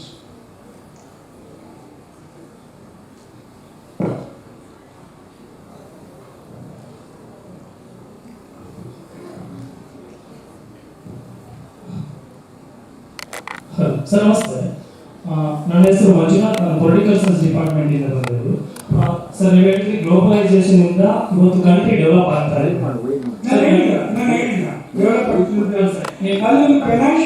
Argument ಇದೆ, ಎಲ್ಲ ಸಮಸ್ಯೆಗಳಿಗೆ ಉತ್ತರ ಅಂತ ಹೇಳಿ Milton Friedman argument ಇದೆ. ಆ ವೇ ಅಲ್ಲಿ ಡೆವಲಪ್ ಆಗ್ತಿದೆ ಅಂತ ಇರ್ಬೋದು ಸರ್, ಅದು ಫೈನಾನ್ಸಿಯಲಿ ಆಗಿ ಡೆವಲಪ್ ಆಗ್ತಿರ್ಬೋದು ಸರ್. ಆದ್ರೆ ಇವತ್ತು ಈ ಗ್ಲೋಬಲೈಸೇಷನ್ ಇಂದ ಎಷ್ಟೋ ಜನ ಉದ್ಯೋಗವನ್ನು ಕಳ್ಕೊಳ್ತಾ ಇದ್ದಾರೆ. ನಾವು ಅನ್ಕೊಳ್ತೀವಿ ಉದ್ಯೋಗಗಳು ಜಾಸ್ತಿ ಆಗ್ತಾ ಇದ್ದೇವೆ ಅಂತ ಹೇಳಿ. ಮತ್ತೆ ಇನ್ನೊಂದ್ಸರಿ ಅಗ್ರಿಕಲ್ಚರ್ ಅಲ್ಲಿ ನಾವು ನ್ಯಾಚುರಲ್ ಆಗಿ ನಾವು ಕಳ್ಕೊಳ್ತಾ ಇದ್ದೇವೆ ಸರ್. ಇದರ ಬಗ್ಗೆ ನಿಮ್ಮ ಅನಿಸಿಕೆಗಳು ಸ್ವಲ್ಪ ಹೇಳಿದ್ರೆ. ಇದು ಡೆವಲಪ್ಮೆಂಟ್ ವಿದೌಟ್ ಅಬ್ಸಾರ್ಪ್ಷನ್ ಅಂತ ಹೇಳಿ. ಡೆವಲಪ್ಮೆಂಟ್ ಕ್ಯಾಪಿಟಲ್ಸ್ ಡೆವಲಪ್ಮೆಂಟ್ ಆಗುತ್ತೆ, 10 ಕಂಪನಿಗಳು ಬರ್ತವೆ. ಫಾರ್ ಎಕ್ಸಾಂಪಲ್, ಒಂದು ಕಂಪನಿ 1,00,000 ಕೋಟಿ ರೂಪಾಯಿಯನ್ನು ವ್ಯಯ ಮಾಡಿರೋದು ಇಂಡಸ್ಟ್ರಿ ಡೆವಲಪ್ ಮಾಡುತ್ತೆ ಅಂತ ಹೇಳಿದ್ರೆ ಅದು ಕೊಡುವಂತಹ ಉದ್ಯೋಗದ ಸಂಖ್ಯೆ 1,000 ಇರ್ಬೋದು. ಸೊ ಇದು ಡೆವಲಪ್ಮೆಂಟ್ ವಿದೌಟ್ ಅಬ್ಸಾರ್ಪ್ಷನ್. ನಮಗೆ ಯಾವುದು ಬೇಕಂತ ಹೇಳಿದ್ರೆ, ನಾನು ಗಾಂಧಿ ಯಾಕೆ ತರ್ತಿದ್ದೀನಿ ಅಂದರೆ ಇದೇ ಕಾರಣಕ್ಕಾಗಿ. ಅಥವಾ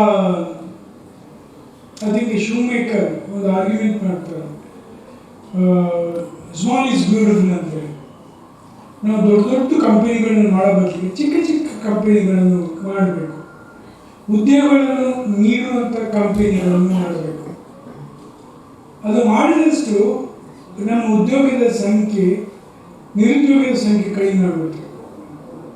ಸೊ ನಮ್ಮಲ್ಲಿ ಆ ಪ್ಲಾನ್ಗಳಿಲ್ಲ. ಉದಾಹರಣೆಗೆ ನಮ್ಮಲ್ಲಿ ಅವುಗಳು ಇಲ್ಲಿ ಶುರು ಆಯ್ತು ಅಂತಂದರೆ, ಬಹುಶಃ ನೆಹರು ಕಾಲದಲ್ಲಿ ಶುರು ಆಯಿತು.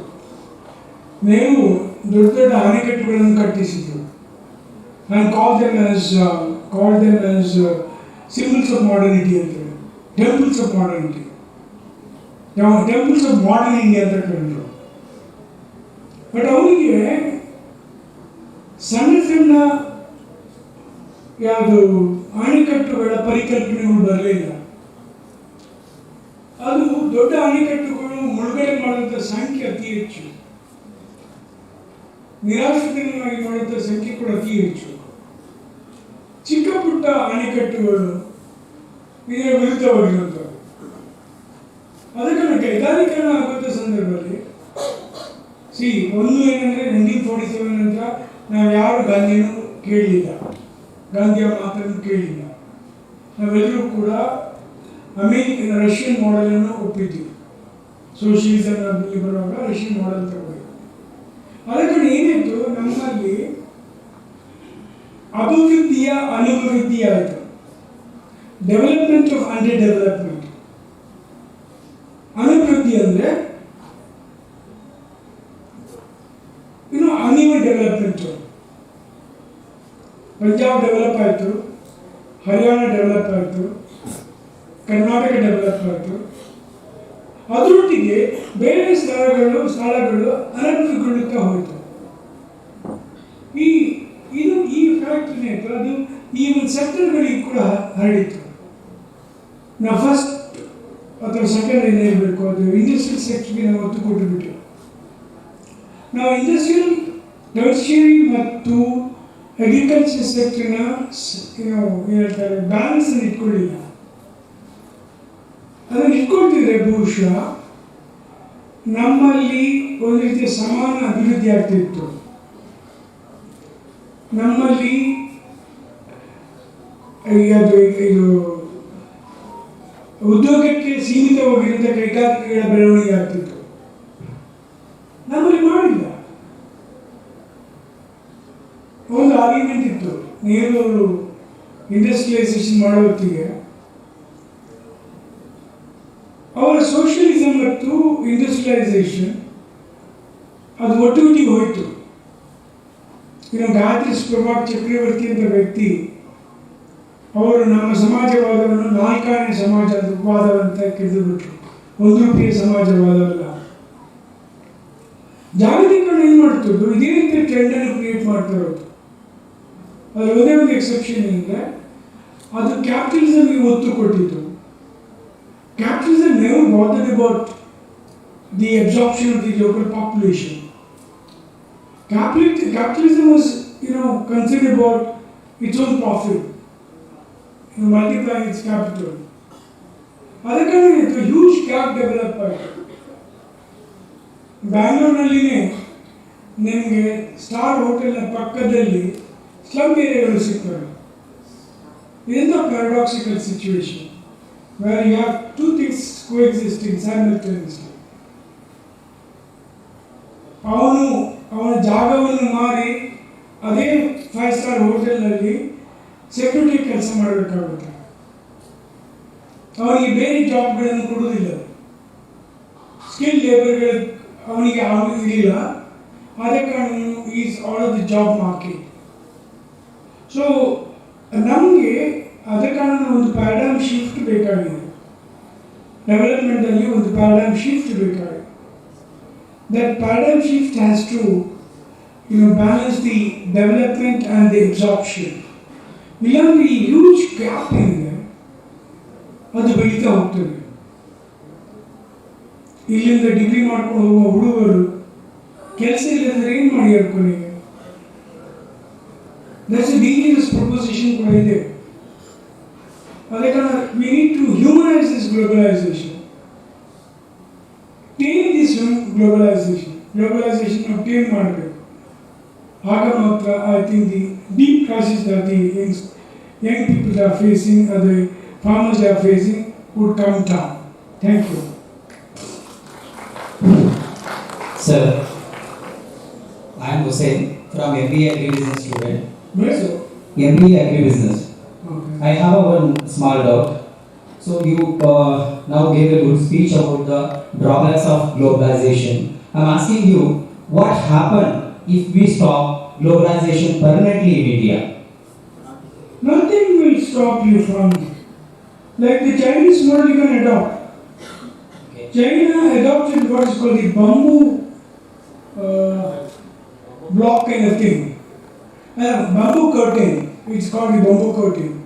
Bamboo curtain under there are two things. I mean, let me tell you about Indian perspective also. Indian perspective is the khadi curtain. Chinese perspective is called the bamboo curtain.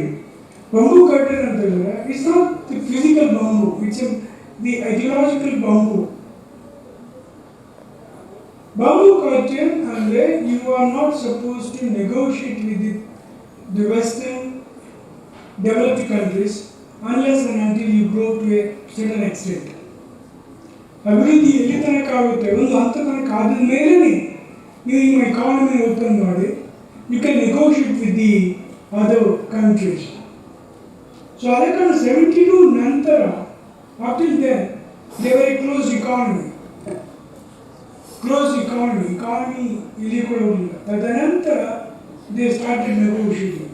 ಡೆಂಗ್ ಸಿಯೋಪಿಯನ್ ಟೈಮ್ನಲ್ಲಿ ಕ್ಯಾಪಿಟಲಿಸಮ್ ಮತ್ತು socialism ಕೋ existed.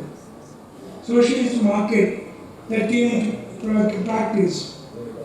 ಹಾಗೆಯೇ ನಮ್ಮಲ್ಲಿ ಕೂಡ ಮಾಡಬಹುದು. We can conceptualize that one as the khadi curtain. ನಮ್ಮ khadi curtain ಅಂತೇಳಿ ಒಂದು concept ಇಟ್ಟುಕೊಂಡು ದೇಶ ಒಂದು ಹಂತಕ್ಕೆ ಬರೋ ತನಕ ನಾವು ನಮ್ಮನ್ನು ಬೀಗ ಹಾಕಿ ಕೂರ್ಬೋದು. ಆಗ ಅದು ನನ್ನ ಪ್ರಕಾರ ನಿರ್ಭರ್ ಭಾರತ ಸಂಪೂರ್ಣಗೊಳ್ಳುತ್ತೆ. ನಮ್ಮ ಇಂಡಿಜಿನಸ್ ಟೆಕ್ನಾಲಜಿಗಳ ಡೆವಲಪ್ಮೆಂಟ್ಗಳು, ಸೋಷಿಯಲ್ ಪ್ರಾಕ್ಟೀಸಸ್ಗಳನ್ನು ಮಾರ್ಕೆಟ್ಗಳನ್ನು ಡೆವಲಪ್ ಮಾಡಿ ತದನಂತರ ಒಂದು ಹಂತಕ್ಕೆ ಬಂದ ಮೇಲೆ ನಾವು ಪಾಶ್ಚಾತ್ಯ ದೇಶಗಳೊಟ್ಟಿಗೆ ನೆಗೋಷಿಯೇಟ್ ಮಾಡ್ಬೋದು. ಬಟ್ ಅದು ಪಾಸಿಬಿಲಿಟಿ ಇಲ್ಲ. ಇವತ್ತಿನ what's call the collapse of the history, collapse of the geography, collapse of the boundaryಗಳಿಂದ ಅದು ಸ್ಲೈಟ್ಲಿ ಇಂಪಾಸಿಬಲ್. ನೀವು ಅದನ್ನು ಮಾಡಬೇಕಾದ್ರೆ ನಿಮ್ಮ ಇಂಟರ್ನೆಟ್ ಕನೆಕ್ಷನ್ ಸ್ಟಾಪ್ ಮಾಡಬೇಕು, ಮೊಬೈಲ್ಗಳನ್ನು ಸ್ಟಾಪ್ ಮಾಡಬೇಕು, ಅಥವಾ ನಿಮ್ಮ ಈ ಇಮೇಲ್ಗಳನ್ನು ಸ್ಟಾಪ್ ಮಾಡಬೇಕು, ಸೋಷಿಯಲ್ ಮೀಡಿಯಾಗಳನ್ನು ಸ್ಟಾಪ್ ಮಾಡಬೇಕು. ನಮ್ಮಲ್ಲಿ ಇವತ್ತು ಯಾವ ಸಿಚುವೇಶನ್ ಬಂದಿದೆ ಅಂತ ಹೇಳಿದ್ರೆ ನಾವು ತಿನ್ನೋದು ಕೂಡ ಸೋಷಿಯಲ್ ಮೀಡಿಯಾದಲ್ಲಿ, ಉಣ್ಣೋದು ಕೂಡ, ಬೆಳೆಯೋದು ಕೂಡ, ಮಲಗೋದು ಕೂಡ ಸೋಷಿಯಲ್ ಮೀಡಿಯಾದಲ್ಲಿ. ನೀವು ಆದ ಕಾರಣ ಸೋಷಿಯಲ್ ಮೀಡಿಯಾವನ್ನು ಬಿಟ್ಟು ನಮ್ಗೆ ಬದುಕಲಿಕ್ಕೆ ಆಗ್ತಾ ಇಲ್ಲ. ಆದ ಕಾರಣ whole argument of the khadi curtain will remain as a theoretical construct than a reality. Otherwise it's slightly difficult, but it's not possible ಅಂತಲ್ಲ. ನಾವು ಸೋಷಿಯಲ್ ಮೀಡಿಯಾವನ್ನು ಬಿಟ್ಟು ನಾವು ಬದುಕಲಿಕ್ಕೆ ಆಗುತ್ತೆ ಅಂತ ಹೇಳಿದ್ರೆ now we can resort to the khadi curtain and ಜಾಗತೀಕರಣ stop ಮಾಡಬಹುದು. Thank you. Sir, one more interesting question would be, you have coined a concept, ಹೊಸದೊಂದು ಪರಿಕಲ್ಪನೆಯನ್ನು ನೀವು ಮಾಡಿದ್ರಿ. ಯಾರು ಮಾತಾಡು? ಓಕೆ.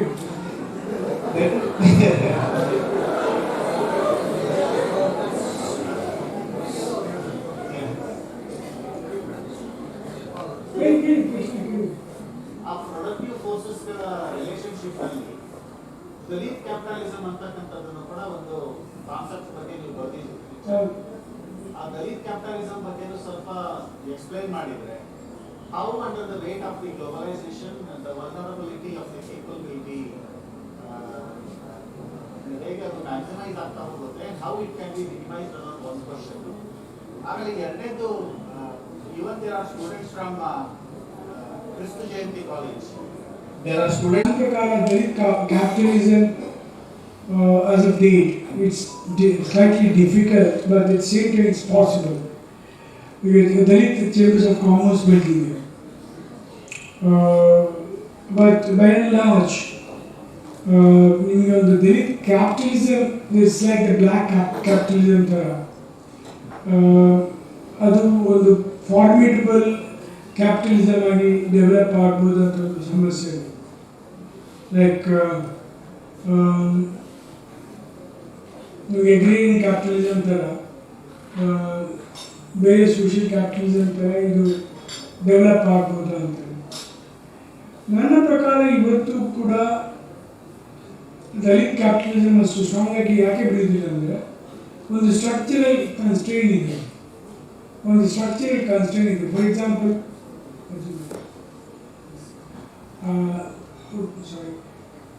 ಒಂದು ಕನ್ಸ್ಟ್ರೇನ್ ಇದೆ. ಯಾಕಂತ ಹೇಳಿದ್ರೆ ನಮ್ಮಲ್ಲಿ ಮ್ಯಾಕ್ಸಿಮಮ್ ಜನ ದಲಿತರು ಇವತ್ತು ಕೂಡ poverty ಲೆವೆಲಲ್ಲಿದ್ದಾರೆ. Even though 53% of the Dalit populations have become landowners. Landowners are ದಲಿತರಿದ್ದಾರೆ 53%. ಸಮಸ್ಯೆ ಏನಂತಂದ್ರೆ ಅವರಿಗೆ ಸಿಕ್ಕಿರುವಂಥ ಭೂಮಿ ಅದು less than 5 cents, less than 20-30. ಈ ಚಿಕ್ಕ ಭೂಮಿಗಳನ್ನು ಮತ್ತು ಬಂಜರು ಭೂಮಿಗಳನ್ನು ಕೊಟ್ಟುಬಿಟ್ಟು ನೀವು ಶ್ರೀಮಂತರಾಗಿ ಕೈಗಾರಿಕೆಗಳನ್ನು ಸ್ಥಾಪಿಸಿದ್ರೆ ಎಲ್ಲಿ ಸ್ಥಾಪಿಸಲಾಗುತ್ತೆ? ಭೂಮಿ ಕೊಟ್ಟ ಕೂಡಲೇ ಯಾರು ಕೂಡ ಶ್ರೀಮಂತರಾಗುವುದಿಲ್ಲ. ಭೂಮಿ ಅದು ನಿಮಗೆ ಅಸ್ತಿತ್ವವನ್ನು ಕೊಟ್ಟಿರ್ತದೆ ಭೂಮಿ, ಆದರೆ ಅದಕ್ಕೆ ಇಕನಾಮಿಕ್ ಫ್ಯಾಕ್ಟರ್ಸ್ಗಳನ್ನು ಹಾಕಿದರೆ, ಸಸ್ಟೈನಬಲ್ ಇಕನಾಮಿಕ್ ಫ್ಯಾಕ್ಟರ್ಸ್ಗಳನ್ನು ಹಾಕಿದರೆ ಶ್ರೀಮಂತರಾಗ್ತದೆ. ಒಂದು ದಲಿತ್ ಕ್ಯಾಪಿಟಲಿಸಮ್ ಬೆಳೀಬೋದು. ಅದಕ್ಕೆ ನೀವು ನೋಡಿ, ನೀವು ಬ್ಯಾಂಗ್ಳೂರು ನೋಡಲ್ವಾ, ಬ್ಯಾಂಗ್ಳೂರಿನ ಕೃಷ್ಣ ಜಯಂತಿಯ ಕಾಲೇಜಿನ ವಿದ್ಯಾರ್ಥಿಗಳು ದಯವಿಟ್ಟು ಒಮ್ಮೆ ಎಂ ಜಿ ರೋಡಿಗೆ ಹೋಗಿ. ಎಂ ಜಿ ರೋಡ್ನಲ್ಲಿ ಎಲ್ಲಿಯಾದರೂ ಒಂದು ದಲಿತ ಅಂಗಡಿ ಇದೆ ಅಂತ ನೋಡಿ. ಒಂದು ರೆಸ್ಟೋರೆಂಟ್ ಇದೆಯಾ, ಒಂದು ಸಿನಿಮಾ ಹಾಲ್ ಇದೆಯಾ, ಬ್ಯಾಂಕ್ ಇದೆಯಾ, ಹೋಟೆಲ್ ಇದೆಯಾ? ನಿಮ್ಗೆ ಒಂದು ಕೂಡ ಸಿಗ್ಲಿಕ್ಕಿಲ್ಲ. ರುಸಲ್ ಮಾರ್ಕೆಟಿಗೆ ಹೋಗಿ, ಯು ಡೋಂಟ್ ಗೆಟ್ ಎನಿಬಡಿ. ಬಹುಶಃ ನಿಮ್ಮ ಕಾಲೇಜಿನ ಪಕ್ಕದಲ್ಲಿ ನೋಡಿ ದಲಿತ್ ಸ್ಟೋರ್ಗಳು ಎಷ್ಟಿವೆ ಅಂತ ಕೇಳಿ. ಇದೆ ನಿಮ್ಮ ಕಾಲೇಜಿನ ಪಕ್ಕದಲ್ಲಿ ಇದ್ರೆ, ಆದರೆ most obvious I don't think you will find one. ಇವತ್ತು ಕೂಡ ಪ್ರಿಜುಡಿಸ್ಗಳಿವೆ, ಸ್ಟೀರಿಯೋಟೈಪ್ಸ್ಗಳಿವೆ. ನೀವೊಂದು ಹೇಳ್ತೇವೆ, ಒಂದು ಒಂದು ಆರ್ಗ್ಯುಮೆಂಟ್ ನಾನು ಕೊಡ್ತೀನಿ ವಿಷಯ. As a human being you start open 5 hotels. ಒಂದು ಬಾಬಾ ಹೋಟೆಲ್ ಹೆಸರು, ಎರಡನೇ hotels mutton chicken hotel, okay. ಎರಡನೇ ಹೋಟೆಲ್ ಸಾಹೇಬ್, ಮೂರನೇ hotel Bheem, fourth hotel is Rao, fifth hotel is doctor, sixth hotel is a BR, last hotel is Ambedkar hotel. Our ಹೆಸರನ್ನು split ಮಾಡಿ we established 6 hotels. ಜನ ಎಲ್ಲಿಗೆ ಹೋಗ್ತಾರೆ ಅಂತ ನೋಡಿ. ಮೊದಲು ಜನ ಭೀಮ್ರಾವ್ ಹೋಟ್ಲಿಗೆ ಬರುವುದಿಲ್ಲ, ಭೀಮ್ ಹೋಟ್ಲಿಗೆ ಹೋಗ್ತಾರೆ. ಬಹುಶಃ ಭೀಮಾಂತರ ಒಳ್ಳೆ ಊಟ ಸಿಗ್ಬೋದು ಅಂತೇಳಿ. ರಾವ್ ಹೋಟೆಲಿಗೆ ಅದು ವೆಜ್ ಇರ್ಬೋದು ಅಂತೇಳಿ ಅಲ್ಲಿ ಹೋಗ್ತಾರೆ. ಡಾಕ್ಟರ್ ಅಂತ ಹೇಳಿದ್ರೆ ಭಾಳ ಚೆನ್ನಾಗಿ ಡೈರೆಕ್ಟ್ ಫುಡ್ ಸಿಗುತ್ತೆ ಅಂತ ಹೋಗ್ಬರ್ಬೋದು. BR ಅಂತ ಹೇಳಿದ್ರೆ ಎಲ್ಲೋ ಮಟನ್ ಗಿಟನ್ ಒಟ್ಟಿಗೆ ಇರೋಂಥ ಮಿಕ್ಸ್ಡ್ ಹೋಟ್ಲ್ ಅಂತೇಳಿ ಮಿಲಿಟರಿ ಹೋಟ್ಲ್ ಅಂತ ಹೋಗ್ಬೋದು. ಅಂಬೇಡ್ಕರ್ ಹೋಟ್ಲಿಗೆ ಯಾರು ಹೋಗುದಿಲ್ಲ. That's a kind of stereotype that's prevailing among us all. ಅದು ಬ್ಯಾಂಗ್ಳೂರಿನಲ್ಲಿ ಮೆಟ್ರೋಪಾಲಿಟನ್ ಸಿಟಿಯಲ್ಲಿ, ಕಾಸ್ಮೋಪಾಲಿಟನ್ ಕಲ್ಚರ್ ಇರುವಂಥ ಸಿಟಿಯಲ್ಲಿ, ಗ್ಲೋಬಲೈಸೇಷನ್ ಹಾಟ್ ಬೆಡ್ ಆಗಿರುವಂಥ ಸಿಟಿಯಲ್ಲಿ ಈಗಲೂ ಕೂಡ ಇದೆ, ಇನ್ನೂ ಕೂಡ ಇರ್ತದೆ. That's my answer. ಕಾಸ್ಮೋಪಾಲಿಟನಿಸಮ್ ಯಾಕೆ ಈ ಮಾನಸಿಕ untouchability? It's not physical but intellectual or idea of untouchability ಅದು ಈಗಲೂ ಕೂಡ ಇದೆ. ಎಷ್ಟೋ ಜನ ವಿದ್ಯಾರ್ಥಿಗಳಿಗೆ ರಿಮೆಂಬರ್, ಅವರು ಈಗಲೂ ಕೂಡ ಮೀಸಲಾತಿ ಅಂದರೆ ಒಂದು ರೀತಿಯ ವಾಕರಿಕೆ. ದೇ ಡೋಂಟ್ ಲೈಕ್ ದಿಸ್ ಮೀಸಲಾತಿ, they don't like the positive discrimination, they don't like to talk about their caste. ಇದಿದೆ. ನನ್ನ ಪ್ರಕಾರ ನೀವು ಗ್ಲೋಬಲೈಸೇಷನ್ ಅಲ್ಲ, ಪೋಸ್ಟ್ ಗ್ಲೋಬಲೈಸೇಷನ್ ಹೋದರೂ ಕೂಡ ಈ ರೀತಿಯ ಸ್ಟೀರಿಯೋಟೈಪ್ಗಳು ಇದ್ದೇ ಇರ್ತವೆ. Thank you. Good afternoon, everyone. I'm Lawrence. I have one question. Yeah, I have one question, sir. From the expansion of the globalizations, from the five phases you explained here, from industrialization and the colonialism to the modern globalization, how are we going to save our society, cultural society, from the expansion of the globalization? and how globalization interfered in liberal economy from the democracy It's a liberal perspective. project. Yeah. It's basically a liberal project. A Western liberal project that was imposed on us.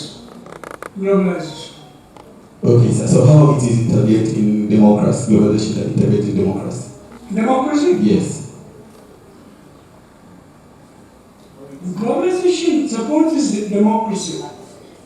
So for the reason that it requires a more autonomous people who can translate into market of the Western goods. That's the reason why globalization would prefer to come to India. Look at one example I'll give. A couple of years back, we had conducted what's called Miss World in Bangalore. Miss World was not simply competition alone, but because it was backed by large number of companies, mascara company, paste company, all these things. And the second is the fact that the India had huge crowd, middle class crowd, who constituted the market for the mascara or lipsticks or beauty items and other things. That's the reason where that market is equivalent to the 30 economies of the African continent. Why should they go to Africa then? Rather they would come to India. One thing is that you've got a huge women folk who have emerged as an autonomous categories through what is called the self-help groups, who are intervening through the what's called the market. So the globalization would prefer democratization, because the democratization would emancipate people from different cultures and create condition for the people to enter into the market, who would purchase the items of the global companies. So definitely globalization would prefer an economic category, one, and also translating that economic category into political category. This is the reason why democracy, they prefer this marketization of the economy.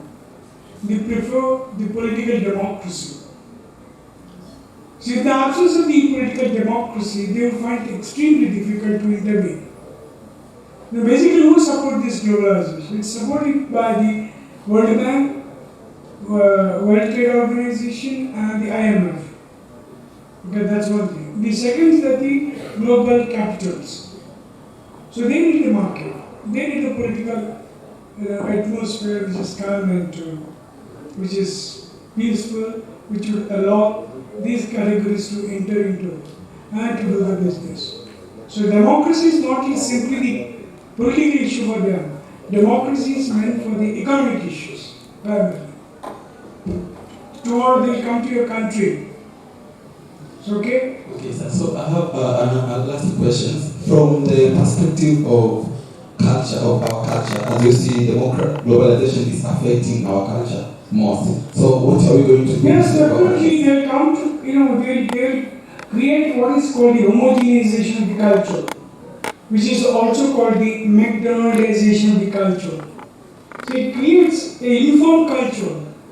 Like for example, it introduced the Coca-Cola culture that has become part of our life.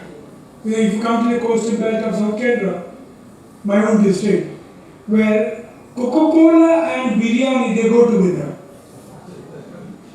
They drink and also they eat. Biryani is a cultural practice, Coca-Cola also has a practice. Both negotiate with each other. So what is that it has created what's called the homogeneity of the cultural practices. Look at the water bottle, the water. Drinking habit of water, it has changed. So it has changed our cultural practices. It has created what is called the McDonaldization of the culture, or what is called the cultural industries. By introducing the cultural industries, it has changed our culture to the global culture. It might be through the internet, it might be through the cinemas and other things. So our culture is no more our culture. Our culture is now being sacrificed. Now our culture is being, appropriated, and that has been commodified. That's one thing. The second is that it introduces its own taste, the Western taste, Western value system, Western cultural practices onto us. Paradoxically, in Indian context, both coexist. It's like the soap case. You have the Western culture system and well as the Indian culture system. Like for example, I'll give one example. A person who is a priestly class, belongs to the priestly class, having a thread with a shandy, he drives the BMW car along with the laptop. How do you account for it? Man who practices the tradition also carries the values of the modernity. For the best example, if you go to the Middle East, you find this burqa-clad Muslim women driving the BMW cars. That's the best example for the coexistence of modernity and the traditional cultural practices. Thank you very much. That's it. Do you have any more questions? Yes, sir.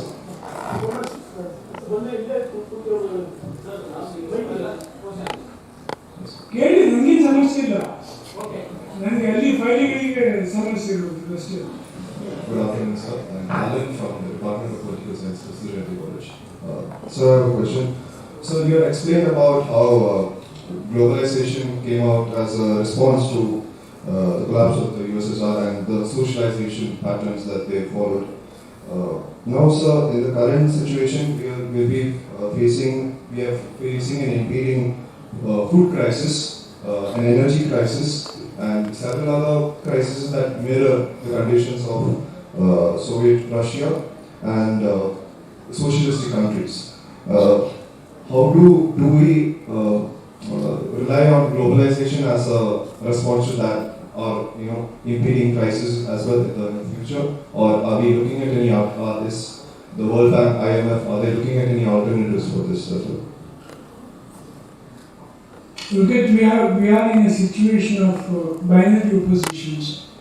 One side you have the plenty of food, but at the same time the number of population pushed to this malnutrition or the poverty level has increased. I think it has, increased the divide between the those who are suffering from the food crisis and those who have got the food. It is literally divided the world into two, the north and south. Like one statistic that the WHO, recent statistics, says that there are not less than 2.8 million population last year were pushed to the poverty level and malnutrition. This is mainly, they argue that this is mainly because of the war situations, COVID and other things. But I would say that this food crisis is always there. It is not a new one, given the fact that when the multinational corporations came out, or when the Western world introduced the Green Revolution in Indian context, it created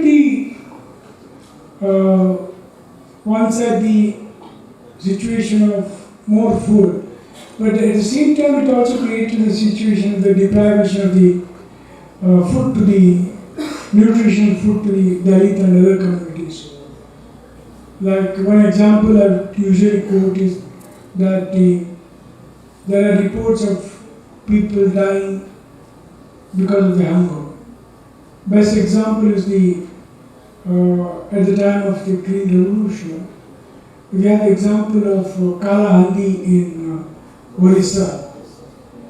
People are dying, literally. There are reports even in the HD Court in Karnataka.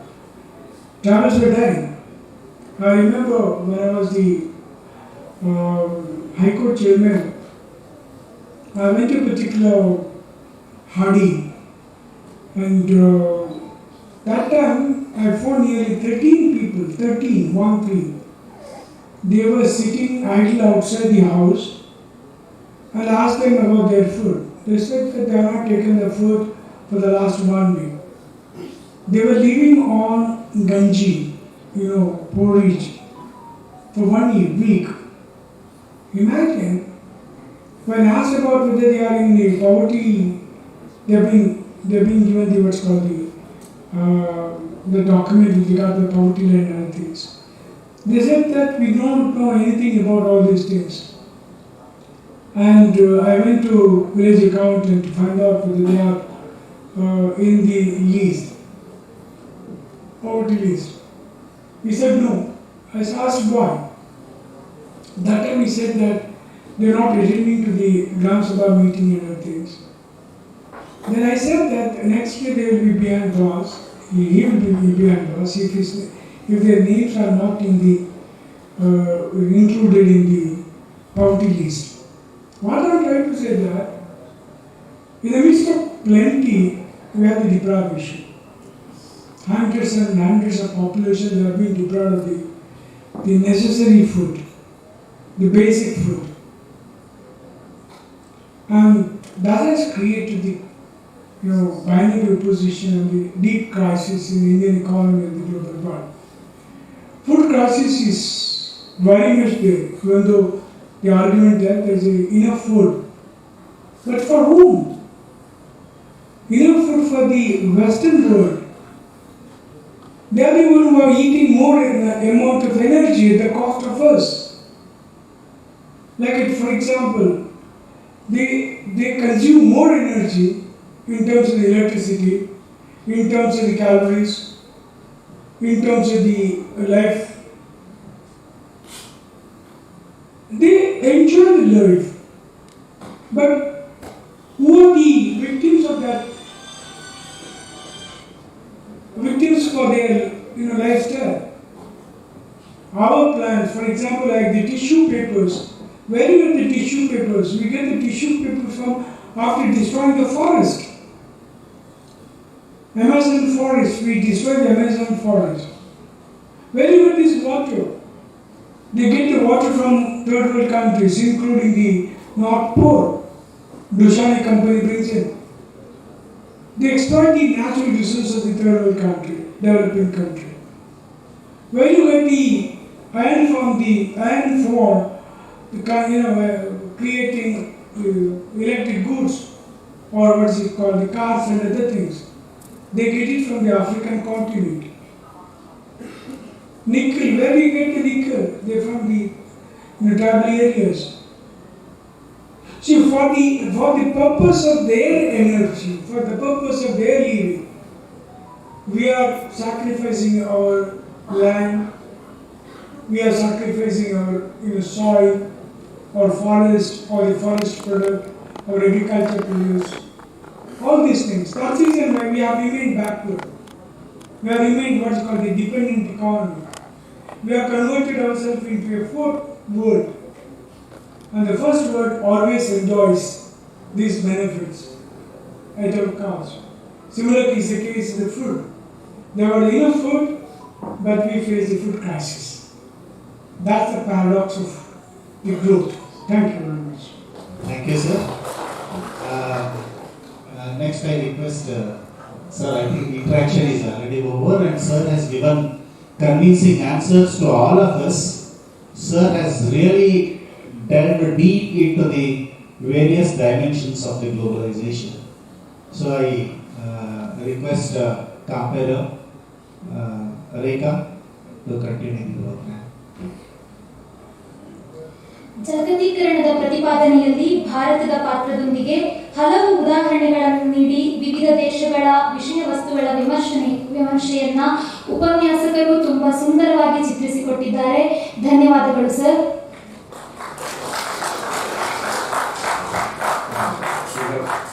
Professor Muzaffar Assadi sir ಅವರ ಬರಹಗಳ ಮಾಹಿತಿಯನ್ನು ಒಳಗೊಂಡಂತಹ professor ಮುಜಾಫರ್ ಅಸಾದಿ .com website ಅನ್ನು ಅಸಾದಿ sir ಅವರು ಉದ್ಘಾಟಿಸಬೇಕೆಂದು ಕೇಳಿಕೊಳ್ಳುತ್ತೇವೆ.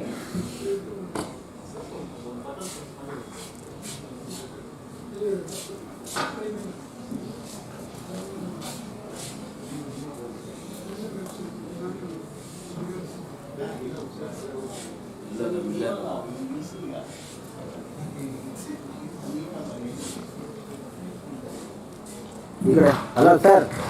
ಈ ವೆಬ್ಸೈಟ್ನಲ್ಲಿ ಅಸಾದಿ sir ಅವರ ಬರಹಗಳು ಪೂರ್ಣಗೊಂಡಿಲ್ಲ, ಪ್ರಾಥಮಿಕ ಹಂತದಲ್ಲಿದೆ, ಮುಂದಿನ ದಿನಗಳಲ್ಲಿ ಪೂರ್ಣಗೊಳ್ಳಲಿದೆ.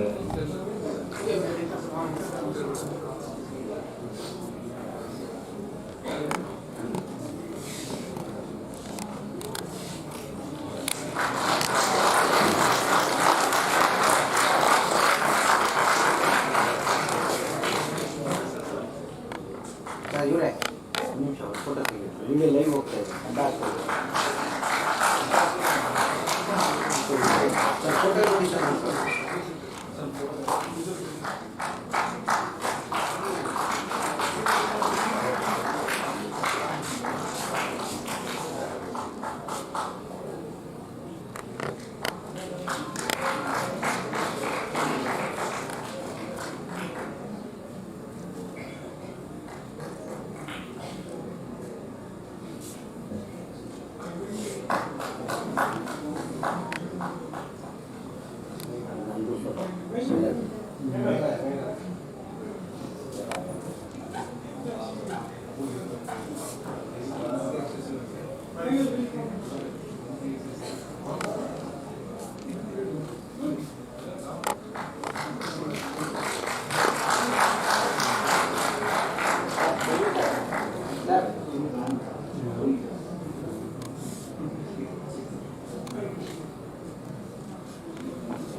ಕಾರ್ಯಕ್ರಮದ ಕೇಂದ್ರ ಬಿಂದುವಾಗಿ ಮುಖ್ಯ ಅತಿಥಿಗಳು ಇಂದು ನಮ್ಮೊಂದಿಗಿದ್ದಾರೆ. I would like to invite our chief guest, Dr. Kaveri Swami, coordinator of the Department of Social Sciences, Kristu Jayanti College, Bengaluru, to deliver the speech.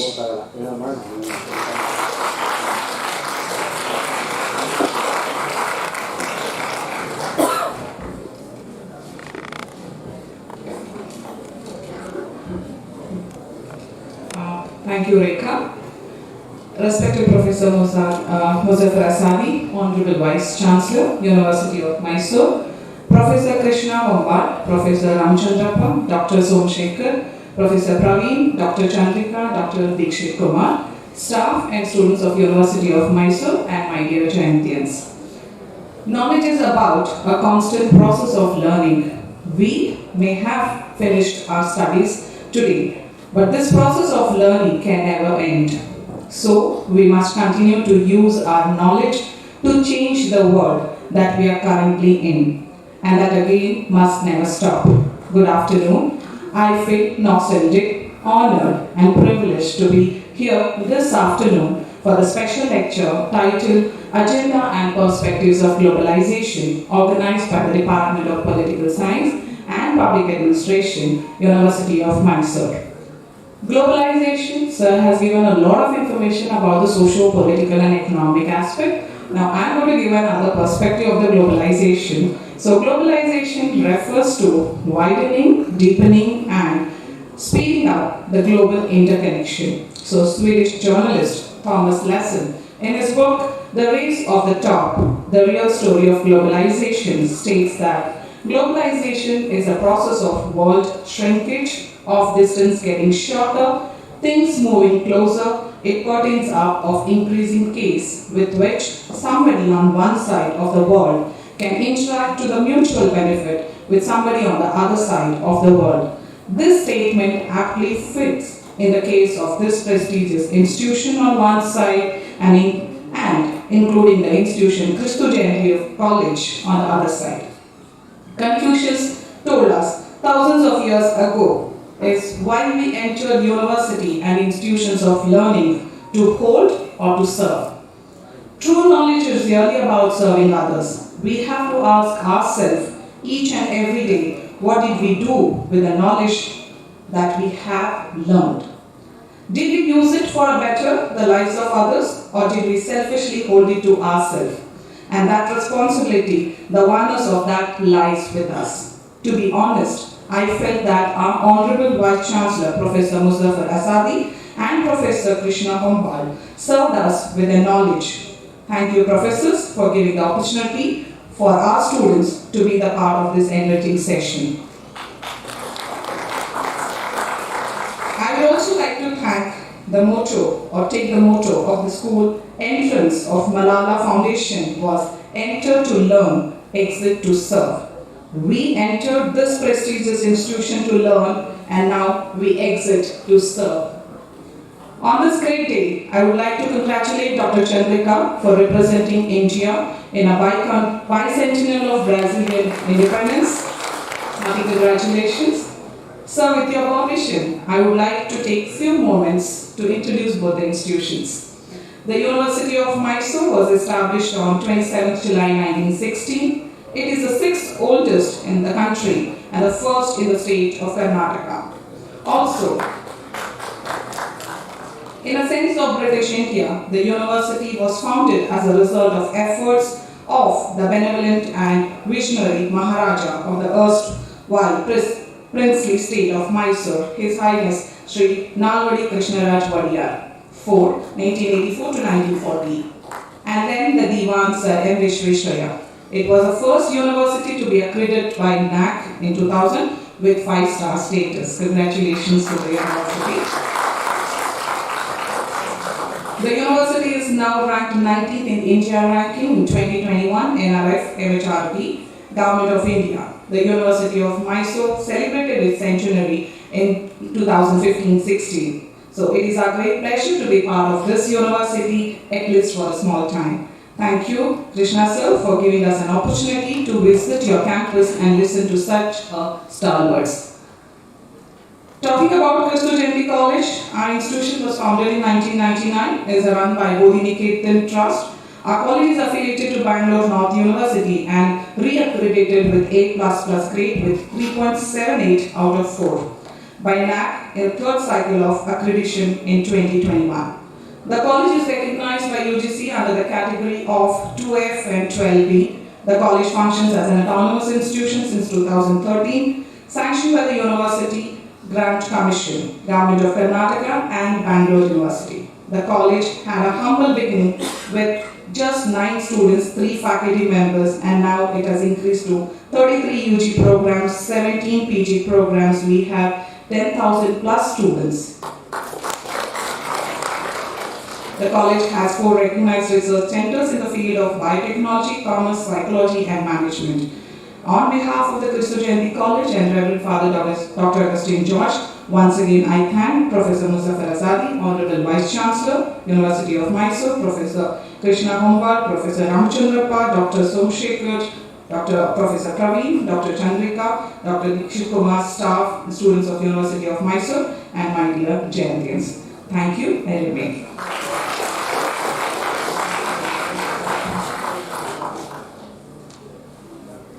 Thank you so much, ma'am, for your loving words. ಬಿದ್ದವರಿಗೆ 7 ನುಡಿ, ಗೆದ್ದವರಿಗೆ ಪ್ರಶಂಸೆಯ ನುಡಿ, ಇವೆರಡು ಅವರ ಹುರುಪನ್ನ ಇನ್ನಷ್ಟು ಹೆಚ್ಚಿಸಬಲ್ಲದು.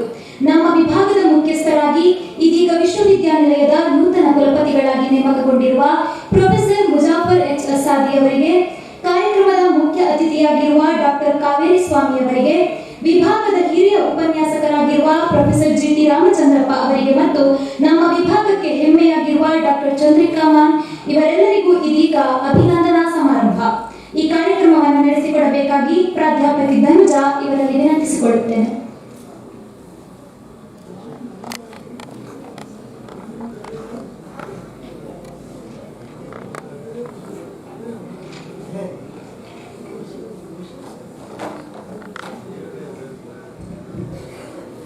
Very good afternoon all.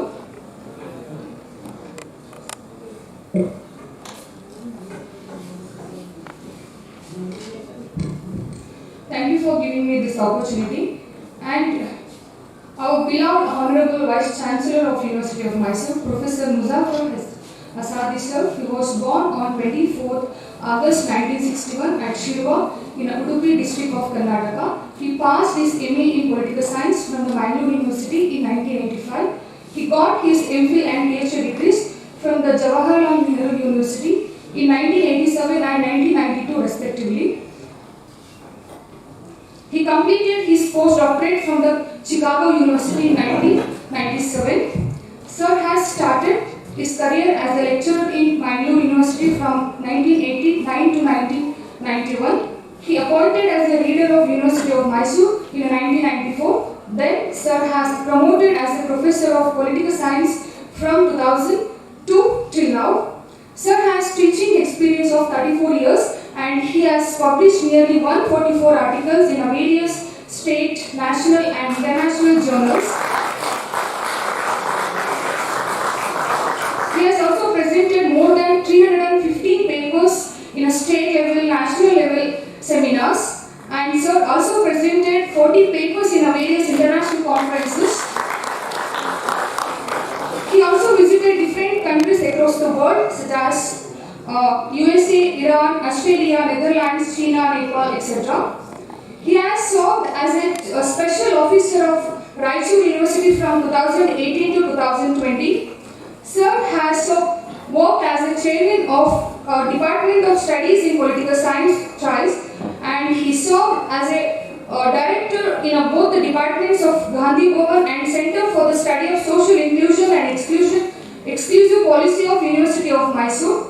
And Sir got a number of important awards, among them Karnataka Sahitya Academy and Mukanayika, that is received recently our most prominent awards. So this is our honor to felicitate Professor Muzaffar H. Azadi sir, the Honorable Vice Chancellor of University of Mysore. And now I request Professor Krishna Hombal sir, the Chairman of the Department of Studies in Political Science, to felicitate Professor Muzaffar Azadi sir.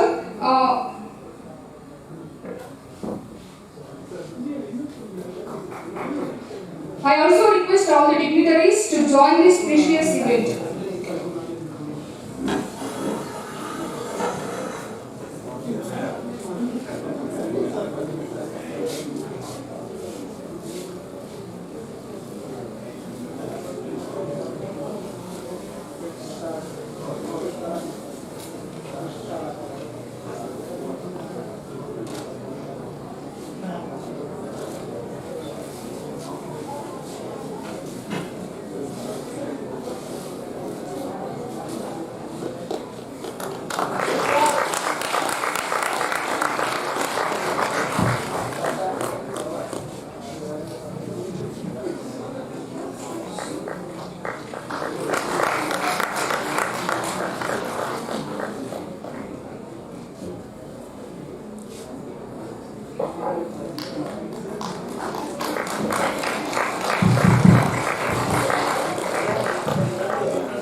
Dr. Kaveri Swami, the chief guest of this function.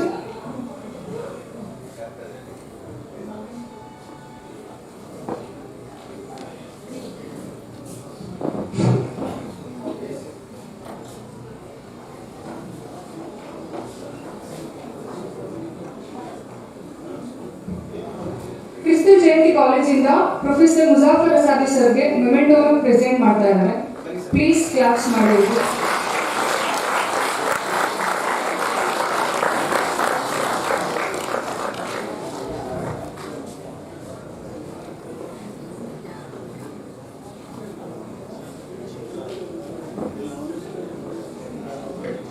Dr. Kaveri Swami, the chief guest of this function.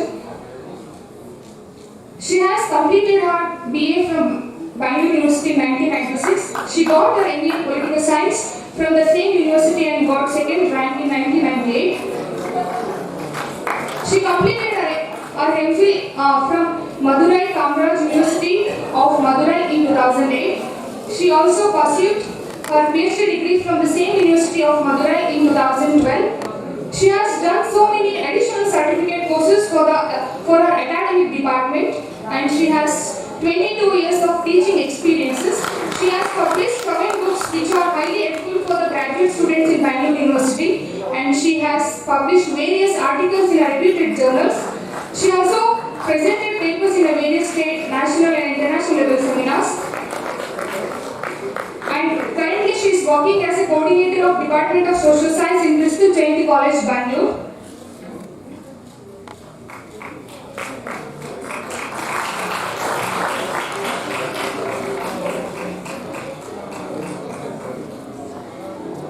Thank you all.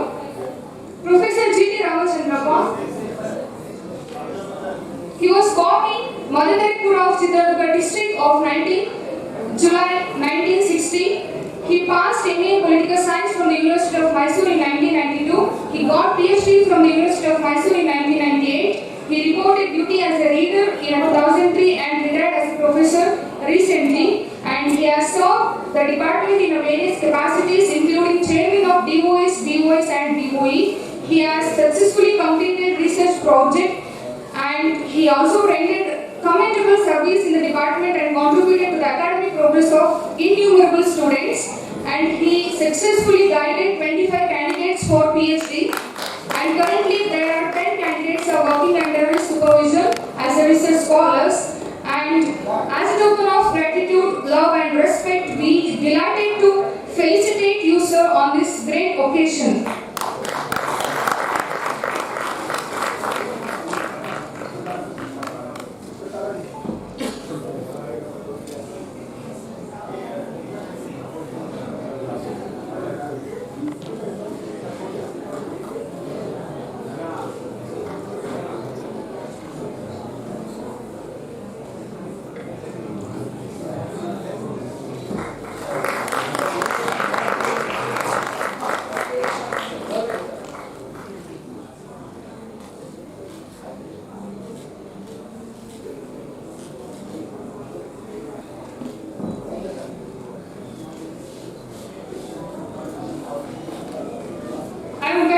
Glad to read citation for Dr. Chandrika CS in front of you all. A spirit of freedom, patriotism, and solidarity smiles in Sao Paulo, Brazil. We should not judge people by this peak of excellence, but by the distance they have traveled from the point they have started. Entry teachers. Chandrika CS. daughter of Gangama and Siddhappa, was born on 23rd March 1985. Hails from Chikmagalur town, Karnataka. Her academic journey is an enviable source of inspiration. She passed BA in 2006 by securing 72% of marks from STJ Women's College, Chikmagalur. MA in Political Science in 2008 by securing 64% of marks from Koilpu University, Shimoga. Her burning desire to pursue higher education impelled her to get Doctor of Philosophy on the topic entitled The Role of Gram Sabha in Rural Development, a comparative study of Chikmagalur and Bellary districts, under the research guidance of Professor Mirtala Rani in 2016, and postdoctorate under the guidance of Professor G.T. Ramachandrappa in 2023 from the University of Mysore.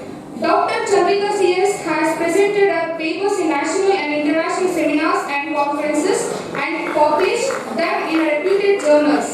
She has received appreciation certificates for participating in household-based survey that collects information on children's schooling status and basic learning outcomes in a Chamarajanagar district. ASER Center's flagship activity is the annual status of education report or policy document, and from SOS Children's Village in India.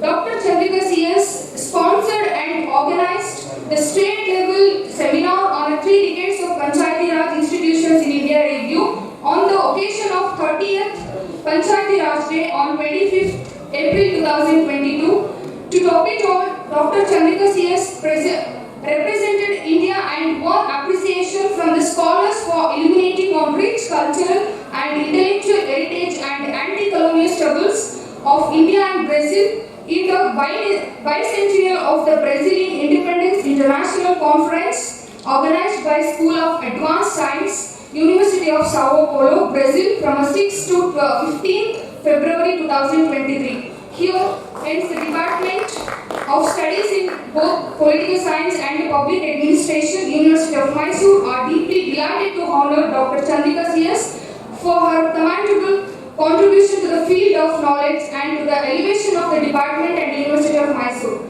And with the best compliments from Professor Muzaffar Asadi, Honorable Vice Chancellor of University of Mysore, Professor G.T. Ramachandrappa, retired Professor of Department of Political Science, University of Mysore, Professor Krishna Umbart, Chairman of the Department of Political Science, University of Mysore, Mysore.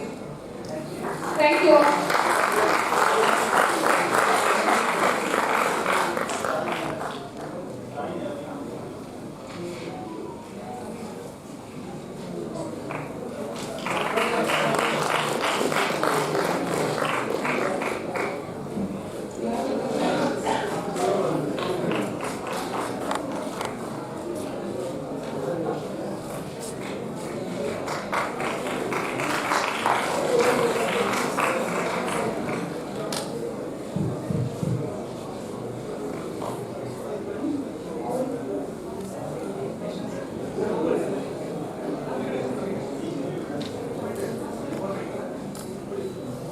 ಈಗ ಕ್ರಿಸ್ತಲ್ ಜಯಂತಿ college ಕಡೆಯಿಂದ professor Krishna ಉಂಬರ್ ಸರ್ಗೆ ನೆನಪಿನ ಕಾಣಿಕೆಯನ್ನ ಕೊಡ್ತಾ ಇದ್ದಾರೆ.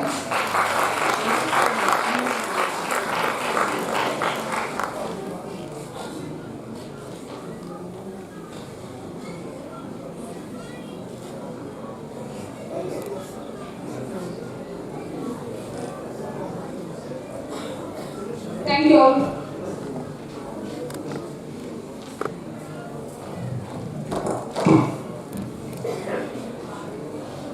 It's my pleasure to invite Professor Krishna Umbare, Chairperson, Department of Political Science, a well-known person who barely need an introduction, a hard worker, good lecturer, well-wisher of our department, to deliver the presidential speech.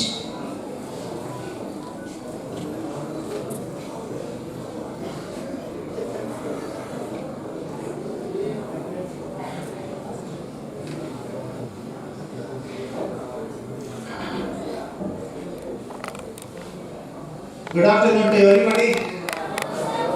Yes. Respected Honorable Vice Chancellor Sir, Professor Muzaffar Asadi Sir, and Chief Guest of the function, Madam Kaveri Swami, and all the dignitaries on the dais, and also of the dais. Now it is already around 2 o'clock, I suppose. This special lecture on the important topic, agendas and perspectives of globalization. ಇದನ್ನು ನಾವು ನಿಜವಾಗ್ಲೂ arrange ಮಾಡಿರೋ ಒಂದು ಮುಖ್ಯ ಉದ್ದೇಶ ಏನಿತ್ತು ಅಂತಂದ್ರೆ, department has to go beyond the borders. And Kristu Jayanti ಕಾಲೇಜಿನ madam Kaveri madam, she has also requested us that there should be an interaction between students of the college and also the Department of Studies in Political Science, Public Administration and University of Mysore. So M.N. Ramesh anta nama department of alumni idru. He actually was responsible for bridging this. So really I am greatly delighted to thank him in his absentia, and I am really happy to say one thing, that Professor Muzaffar Asadi is not only a great international reputed scholar but also a humanist to the core. ನಮ್ಮಲ್ಲಿ ಅನೇಕ ಜನ ಮೇಧಾವಿಗಳನ್ನು ನಾವು ಕಾಣ್ತೀವಿ, but ಮಾನವತಾವಾದಿಗಳನ್ನು ನಾವು ಕಾಣಲ್ಲ. ಮಾನವೀಯತೆ ಮತ್ತು ಮೇಧಾವಿತನ ಇವೆರಡೂ ಒಂದೇ ವ್ಯಕ್ತಿಗಳಲ್ಲಿ ಇದೆ ಅಂತಂದ್ರೆ ಅದು ನಮ್ಮ Muzaffar Assadi sir. You have to give a big support.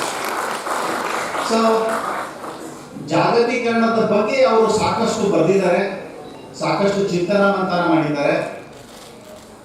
In him, you can definitely see the variety of ideas not only on the globalization but also his concern for the society, economy, polity and culture. He is a multi-dimensional, multi-conceptual and there are multiplicity of ideas in him. These ideas they converge and also they diverge. So it's a mixture of diversity and also convergence. That convergence is the the epitome of the globalization, my dear friends. So without his support, this could not have been possible. ಅವರು ಇದನ್ನ ಬಹಳ ಖುಷಿಯಿಂದ ಒಪ್ಪಿಕೊಂಡ್ರು sir, ಇದನ್ನ ಏನು ಮಾಡ್ತೀವಿ ಅಂತ ಹೇಳಿದಾಗ he agreed, and he has given us all the administrative and academic support today, moral support. ಇದು ಅವರು ವೈಸ್ ಚಾನ್ಸಲರ್ ಆಗಿರೋದ್ರಿಂದ ನಾವು ಸಿಕ್ಕಂತಹ ಒಂದು ದೊಡ್ಡ ಗಿಫ್ಟ್ ಅಂತ ನಾನು ಇದನ್ನ ಪರಿಭಾವಿಸ್ತೀನಿ. And secondly, really I am thankful to you sir, Muzaffar Asadi sir. This is the biggest contribution given to the Department of Studies in Political Science and Public Administration and also Christu Jayanti College. I hope all of us will cherish this particular memory in our mind forever. And time ಆಗಿರೋದ್ರಿಂದ ಬಹಳಷ್ಟು ಹೇಳಲಿಕ್ಕೆ ಆಗೋದಿಲ್ಲ. So Christu Jayanti College in Kaveri Madam, she has also remembered the way the University of Mysore has grown and how the Christu Jayanti College was born and how it has grown and how it has become a most important center of learning and imparting education for more than 10,000 students. It is not a joke in these days. Giving education, starting an institution, running it is not an easy job. So in addition to this, I am really thankful to you, madam, for coming over all the way from Bangalore. You have brought around 88 students. ಅವರು 82 ವಿದ್ಯಾರ್ಥಿಗಳ ಕರ್ಕೊಂಡು ಬಂದಿದ್ದಾರೆ. I think it is a first ever collaborative endeavor on part of the Department of Studies in Political Science, Public Administration and also Department of Social Sciences, Christu Jayanti College. The most important thing is one more thing, nannondu hidden agenda iತ್ತು. ಏನು hidden agenda ಅಂತಂದ್ರೆ, ಈ ನಮ್ಮ professor G.T. Ramachandrappa sir, he was not only the chairman but also an evergreen chairman, CHEER. He is always a chairman. He pleases everyone. He blooms. He smiles. ತುಂಬಾ ಚೆನ್ನಾಗಿ ಖುಷಿ ಪಡಿಸ್ತಾರೆ. He is an ever friendly, evergreen individual. And ಅವರು recently retired ಆದರು. But ಅದನ್ನು ನೆನಪಿಸೋದು ಬದಲು ಸುಮ್ಮನೆ ಒಂದು ಚಿಕ್ಕ ಪ್ರಮಾಣದ ಈಗ ಸದ್ಯಕ್ಕೆ ನಾವು ಒಂದು love of gratitude and token of respect for him ಅವ್ರಿಗೂ ಕೂಡ ಒಂದು ಸನ್ಮಾನ ಮಾಡಬೇಕು ಅಂತ ಡಿಸೈಡ್ ಮಾಡಿದ್ವಿ. So he has readily accepted it and has taken our felicitation in good spirit. I thank him on behalf of the Department of Studies in Political Science, Public Administration Sociological College and the entire University of Mysore. Dear friends, for your information, perhaps Chandrika, he contributed a lot to the department and also to India by representing India in Brazil's bicentennial independence celebration from 6th February to 15th February 2023. So naturally, we expect many more students to come up like this. ಈ ತರ ಇನ್ನೂ ಅನೇಕ ಜನ ಬರಬೇಕು ಅಂತ ಹೇಳಿ ನಾವು ಬಯಸ್ತೇವೆ. We are ready to encourage students of this kind. ಈ ತರಹದ ವಿದ್ಯಾರ್ಥಿಗಳನ್ನ ನಾವು ಬೆಳೆಸಲಿಕ್ಕೆ ಇಷ್ಟಪಡ್ತೀವಿ. ಆಮೇಲೆ ಸಮಾಜದ ಉಪಯೋಗಕ್ಕೋಸ್ಕರ ಅವರನ್ನ ಬಳಸಲಿಕ್ಕೆ ಉಪಯೋಗ ಮಾಡ್ತೀವಿ. ಸೊ ಹೀಗಾಗಿ I am very much humbled and also honoured by felicitating all these four people, including Chandrika, Dr. Chandrika, who is a PDF scholar, and our family members who are there. I am really thankful to you all. And one more thing that I have to say in clear-cut terms, that public administration ನಮ್ಮ ತಕ್ಷಣ ನಮಗೆ Somashekar sir, Praveen sir ಅವರು ಕೂಡ ನಮಗೆ ನಮ್ಮ ಜೊತೆಗೆ ಯಾವಾಗಲೂ ಸಹಕಾರ ಕೊಡ್ತಿರ್ತಾರೆ. ಹೀಗಾಗಿ I am really grateful to them. Then Harman Naik sir idare, ಅವರು ಕೂಡ I am really grateful, and Dalija madam is also here because she is a budding what you call an intellect in the department. She is blooming in leaps and bounds. Definitely one or the other day she will also become one among the reputed scholars of this nation. And in addition to that, I have to congratulate our research scholars. ಅವರು ಮೇಘರಾಜ್ ಇರ್ಬೋದು, ಮನು ಇರ್ಬೋದು, ಸಂತೋಷ್ ಇರ್ಬೋದು, ರಾಹುಲ್ ಇರ್ಬೋದು, ಅಶೋಕ್ ಇರ್ಬೋದು, then ಇತರ research scholars ಇವರೆಲ್ಲ, mister Nataraj ಇರ್ಬೋದು, then all Shwethashree, ಯಾವ್ದಾರ ಹೆಸರು ಮರ್ತಿದ್ದೆ ಅಂತಂದ್ರೆ ವಿಷಯ ಮಾಡ್ಕೊಬೇಡಿ, Mamata is also there, then mister Mustaf is there, ಹೀಗೆ mister Shivakumar is there, Yogeesh is there. So many research scholars. Gurugowda Patil ಬಂದಿದ್ದಾರೆ, ಗೊತ್ತಿಲ್ಲ ನಮಗೆ, ಅವರು ಕಾರಣಾಂತರದಿಂದ ಊರಿಗೆ ಹೋಗಿದ್ದಾರೆ. So many research scholars, they are really an asset to the department. ನಮ್ಮ ವಿಭಾಗಕ್ಕೆ ನಿಜವಾಗ್ಲೂ ನಮ್ಮ ಸಂಶೋಧನಾ ವಿದ್ಯಾರ್ಥಿಗಳು ಒಂದು ದೊಡ್ಡ ಆಸ್ತಿ ಅಂತ ಹೇಳಿ ನಾನು ಇಷ್ಟಪಡ್ತಿದ್ದೀನಿ.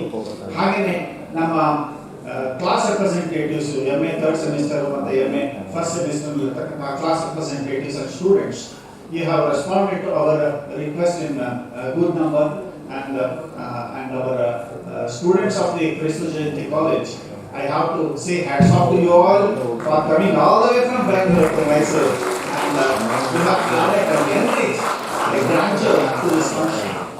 And I have to thank the office of the Secretariat of the Vice Chancellor, because they too have given us unstinted support. ಬಹಳ ಚೆನ್ನಾಗಿ ರೆಸ್ಪಾಂಡ್ ಮಾಡಿದ್ರು. ದೆನ್ ಪ್ರಿಂಟಿಂಗ್ ಪ್ರೆಸ್ ಡೈರೆಕ್ಟರ್ಗೂ ನಾನು ಹಾರ್ಟಿ ಥ್ಯಾಂಕ್ಸ್ಗಳನ್ನು ಹೇಳಬೇಕಾಗುತ್ತೆ. ದೆನ್ ಈ ವಿಜ್ಞಾನ ಭವನದ ಸಭಾಂಗಣವನ್ನು ಸುಸಜ್ಜಿತವಾಗಿ ನಮಗೆ ನೀಡುವಲ್ಲಿ ಲಕ್ಷ್ಮೀ ಮೇಡಮ್ ಹೆಲ್ಪ್ ಮಾಡಿದ್ದಾರೆ, ಜ್ಞಾನ ಪ್ರಕಾಶ್ ಸರ್ ಹೆಲ್ಪ್ ಮಾಡಿದ್ದಾರೆ, ಮುಖ್ಯವಾಗಿ ನಾವು ವೈಸ್ ಚಾನ್ಸಲರ್ ಸರ್ ರೆಕಮೆಂಡ್ ಮಾಡಿದ್ದಾರೆ. ಇನ್ ಅಡಿಷನ್ ಟು ದ್ಯಾಟ್ ಈ ಆಡಿಯೋ ಸಿಸ್ಟಮ್ನ ಚೆನ್ನಾಗಿ ರೆಡಿ ಮಾಡಿಕೊಟ್ಟಿದ್ದಾರೆ ನಮಗೆ. ದೆನ್ ಫೋಟೋಗ್ರಫಿ ವ್ಯವಸ್ಥೆಯನ್ನು ಮಾಡಿಕೊಟ್ಟಂತಹ ಇನ್ಫಾರ್ಮೇಶನ್ ಕಮ್ಯುನಿಕೇಶನ್ ಡಿವಿಷನ್ದು ಮಂಜುನಾಥ್ ಅಂಡ್ ಅದರ್ಸ್, ಭಾಸ್ಕರ್ ಅವರು, ದೆನ್ ವಿಲನ್ ಅವರು, all these people have joined together to make this function really a grand one, and press personalities also had come, and quite naturally we have to thank each and everyone, my dear friends. And ನೀವು ಸ್ಟೂಡೆಂಟ್ಸ್ಗಳು ನೀವೆಲ್ಲ large number ಬಂದುಬಿಟ್ಟು ನಿಮ್ಮ ಹಸಿವನ್ನ ಮರೆತು ಜ್ಞಾನ ಪಿಪಾಸುಗಳಾಗಿ ವಿಷಯವನ್ನ ಗ್ರಹಿಸಿ ಸಂಗ್ರಹಿಸಿ ಸುಮಧುರವಾದಂತಹ ಭಾಷಣಗಳನ್ನು ಕೊಟ್ಟಂತಹ ಮುಜಾಫರ್ Assadi sir ಅವರಿಗೂ ಮತ್ತು ಕಾವೇರಿ ಮೇಡಮ್ಗೂ ನಾನು ಹೃತ್ಪೂರ್ವಕವಾಗಿ ಅಧ್ಯಕ್ಷನಾಗಿ ನಾನು ಧನ್ಯವಾದಗಳನ್ನು ಹೇಳೋದು ನನ್ನ ಕರ್ತವ್ಯ. ಸೊ ಅದು ಕರ್ತವ್ಯ ಅಷ್ಟೇ ಅಲ್ಲ, it's not only A duty but also a pleasure. Dikshit also has come, Dikshit Kumar also has come from Kaveri Crystal Jain College. Okay. Then Maruti sir and Daniel sir. Maruti sir represents the law and Daniel sir represents the philosophy. Philosophy is at the heart and law is also there to control us. Govindra sir ಅಂತಂದ್ರೆ ನಮ್ಗೆ ಬಹಳ ಖುಷಿ. ಯಾಕೆ ಅಂತಂದ್ರೆ ಅವ್ರನ್ನ ನಾವು ಯಾವಾಗಲೂ political science ಮತ್ತು ಪಬ್ಲಿಕ್ ಅಡ್ಮಿನಿಸ್ಟ್ರೇಷನ್ ಒಬ್ಬ express think tank. Is really N express. ಅವ್ರು ಮಾತಾಡೋದು ಅಷ್ಟೇ, ಯೋಚನೆ ಮಾಡೋದು ಅಷ್ಟೇ, ಎಲ್ಲರಿಗೂ ಸದ್ಭಾವನೆಯಿಂದ ಶುಭ ಹಾರೈಸುವ ಹೃದಯವಂತಿಕೆ ಹೊಂದಿರತಕ್ಕಂಥ professor Govindaraj sir and Mr. Bharat is also here. I think Dr. Bharat has also come here, and I am extremely Chankeshwar sir, the personal secretary to the Register University of Mysore. Chankeshwar sir is also here, and in addition to this, I cannot afford to forget three more people. Mr. Pradeep, Mr. Bhargav, and also Bharat. I cannot afford to forget because I have given them a utmost responsibility of preparing a report on this entire event. So, ಅವ್ರಿಗೂ ಕೂಡ ನಾನು thanks ಹೇಳ್ತೇನೆ, and I thank each and every one of you for technicians, technical assistants. They had to have, even our Sanjay, he was working in Drishti project earlier. He too has helped us in making this function a grand success. Now, unfortunately, media personalities, I really thank, because they are the eyes and ears of the society, and they have the greatest responsibility to bridge the gap between the knowledge and other things, and they have the responsibility to bridge the gap between society and university. So naturally, I thank each and every one of you. And as a president of this function, I cannot afford to miss one more person. Yaribodhu? Rekha. Rekha is here. She is a multilinguist. ಅವ್ರಿಗೆ ಕನ್ನಡ ಗೊತ್ತು, English ಗೊತ್ತು, ಹಿಂದಿ ಗೊತ್ತು, ಉರ್ದು ಗೊತ್ತು, ಸಂಸ್ಕೃತ ಗೊತ್ತು, ತುಳು ಗೊತ್ತು, ಮಲಯಾಳಂ ಕೂಡ ಗೊತ್ತು. She is a multilinguist. So I request her to come and after. She really agreed, and she prepared well and captured the imagination and hearts of each and every one of us. I really thank you, Rekha. Continue to keep up your performance even in days to come.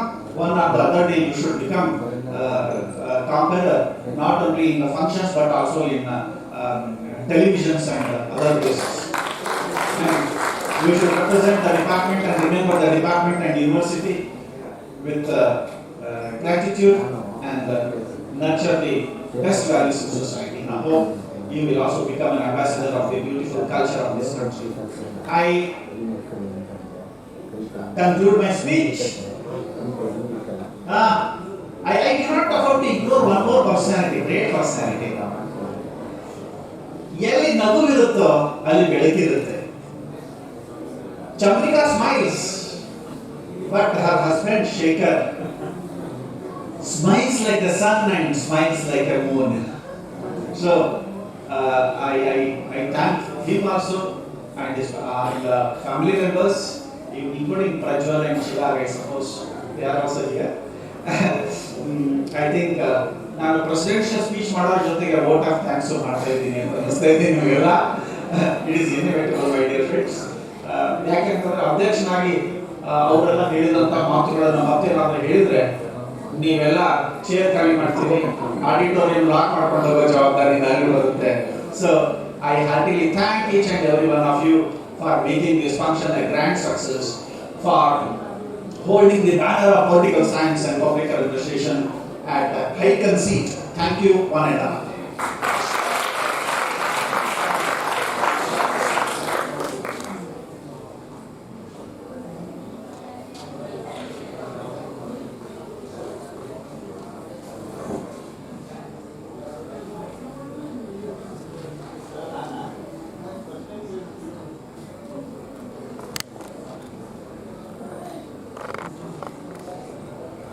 Thank you, sir, for your kind and precious words.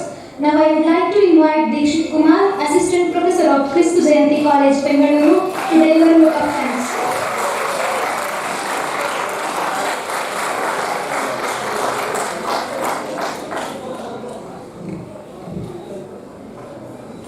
Good afternoon, one and all here, present here.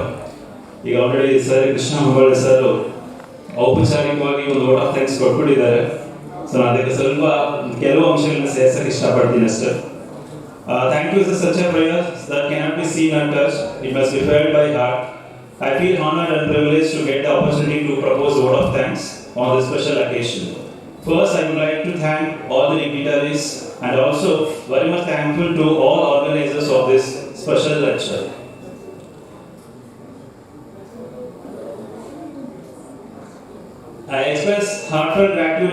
to our most valued Honorable Vice Chancellor, Professor Muzaffar Asadi, University of Mysore. Today we had an opportunity to hear your thoughts, and this will surely encourage us in our future events, sir. I extend thanks to our chief guest of the day, Dr. Kavai Swami, Coordinator, Department of Social Sciences, Christ Jayanti College, Bangalore. Thank you, ma'am. I express my sincere gratitude to Professor Krishna Humbad, Chairman, Department of Studies in Political Science, University of Mysore, for his continuous support and cooperation. Thank you, sir. I also thanks to Professor G.T. Ramchandra Prasad, Department of Studies in Political Science, Dr. Somshekar C.L., Department of Studies in Public Administration, Mr. Praveen Kumar Melladi, Department of Studies in Public Administration, University of Mysore. I thank Professor Hanuman Naik, Visiting Professor, Rachaya Adhyayana Peter, University of Mysore. I also thanks to faculties of various departments of University of Mysore. I thank Department of Studies in Political Science and Department of Studies in Public Administration, the faculties and the students. I thank faculties and students of Maharaja College, and I thank to Dr. Chandrika C.S., teachers, research scholars, and my dear Jayantians. Thank you very much for your active participation.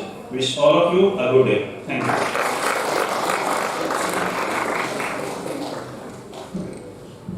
Thank you, sir. And with that gratitude being expressed, now we come to the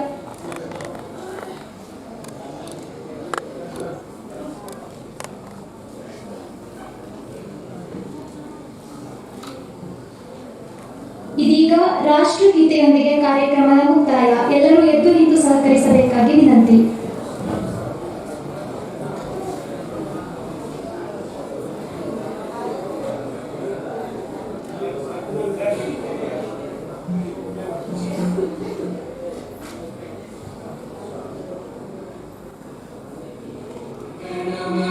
अधिनायक जय हे भारत भाग्य विधाता, पंजाब सिंध गुजरात मराठा द्राविड उत्कल गंगा, विंध्य हिमाचल यमुना गंगा उच्चल जलधि तरंगा, तव शुभ नामे जागे, तव शुभ आशीष मांगे,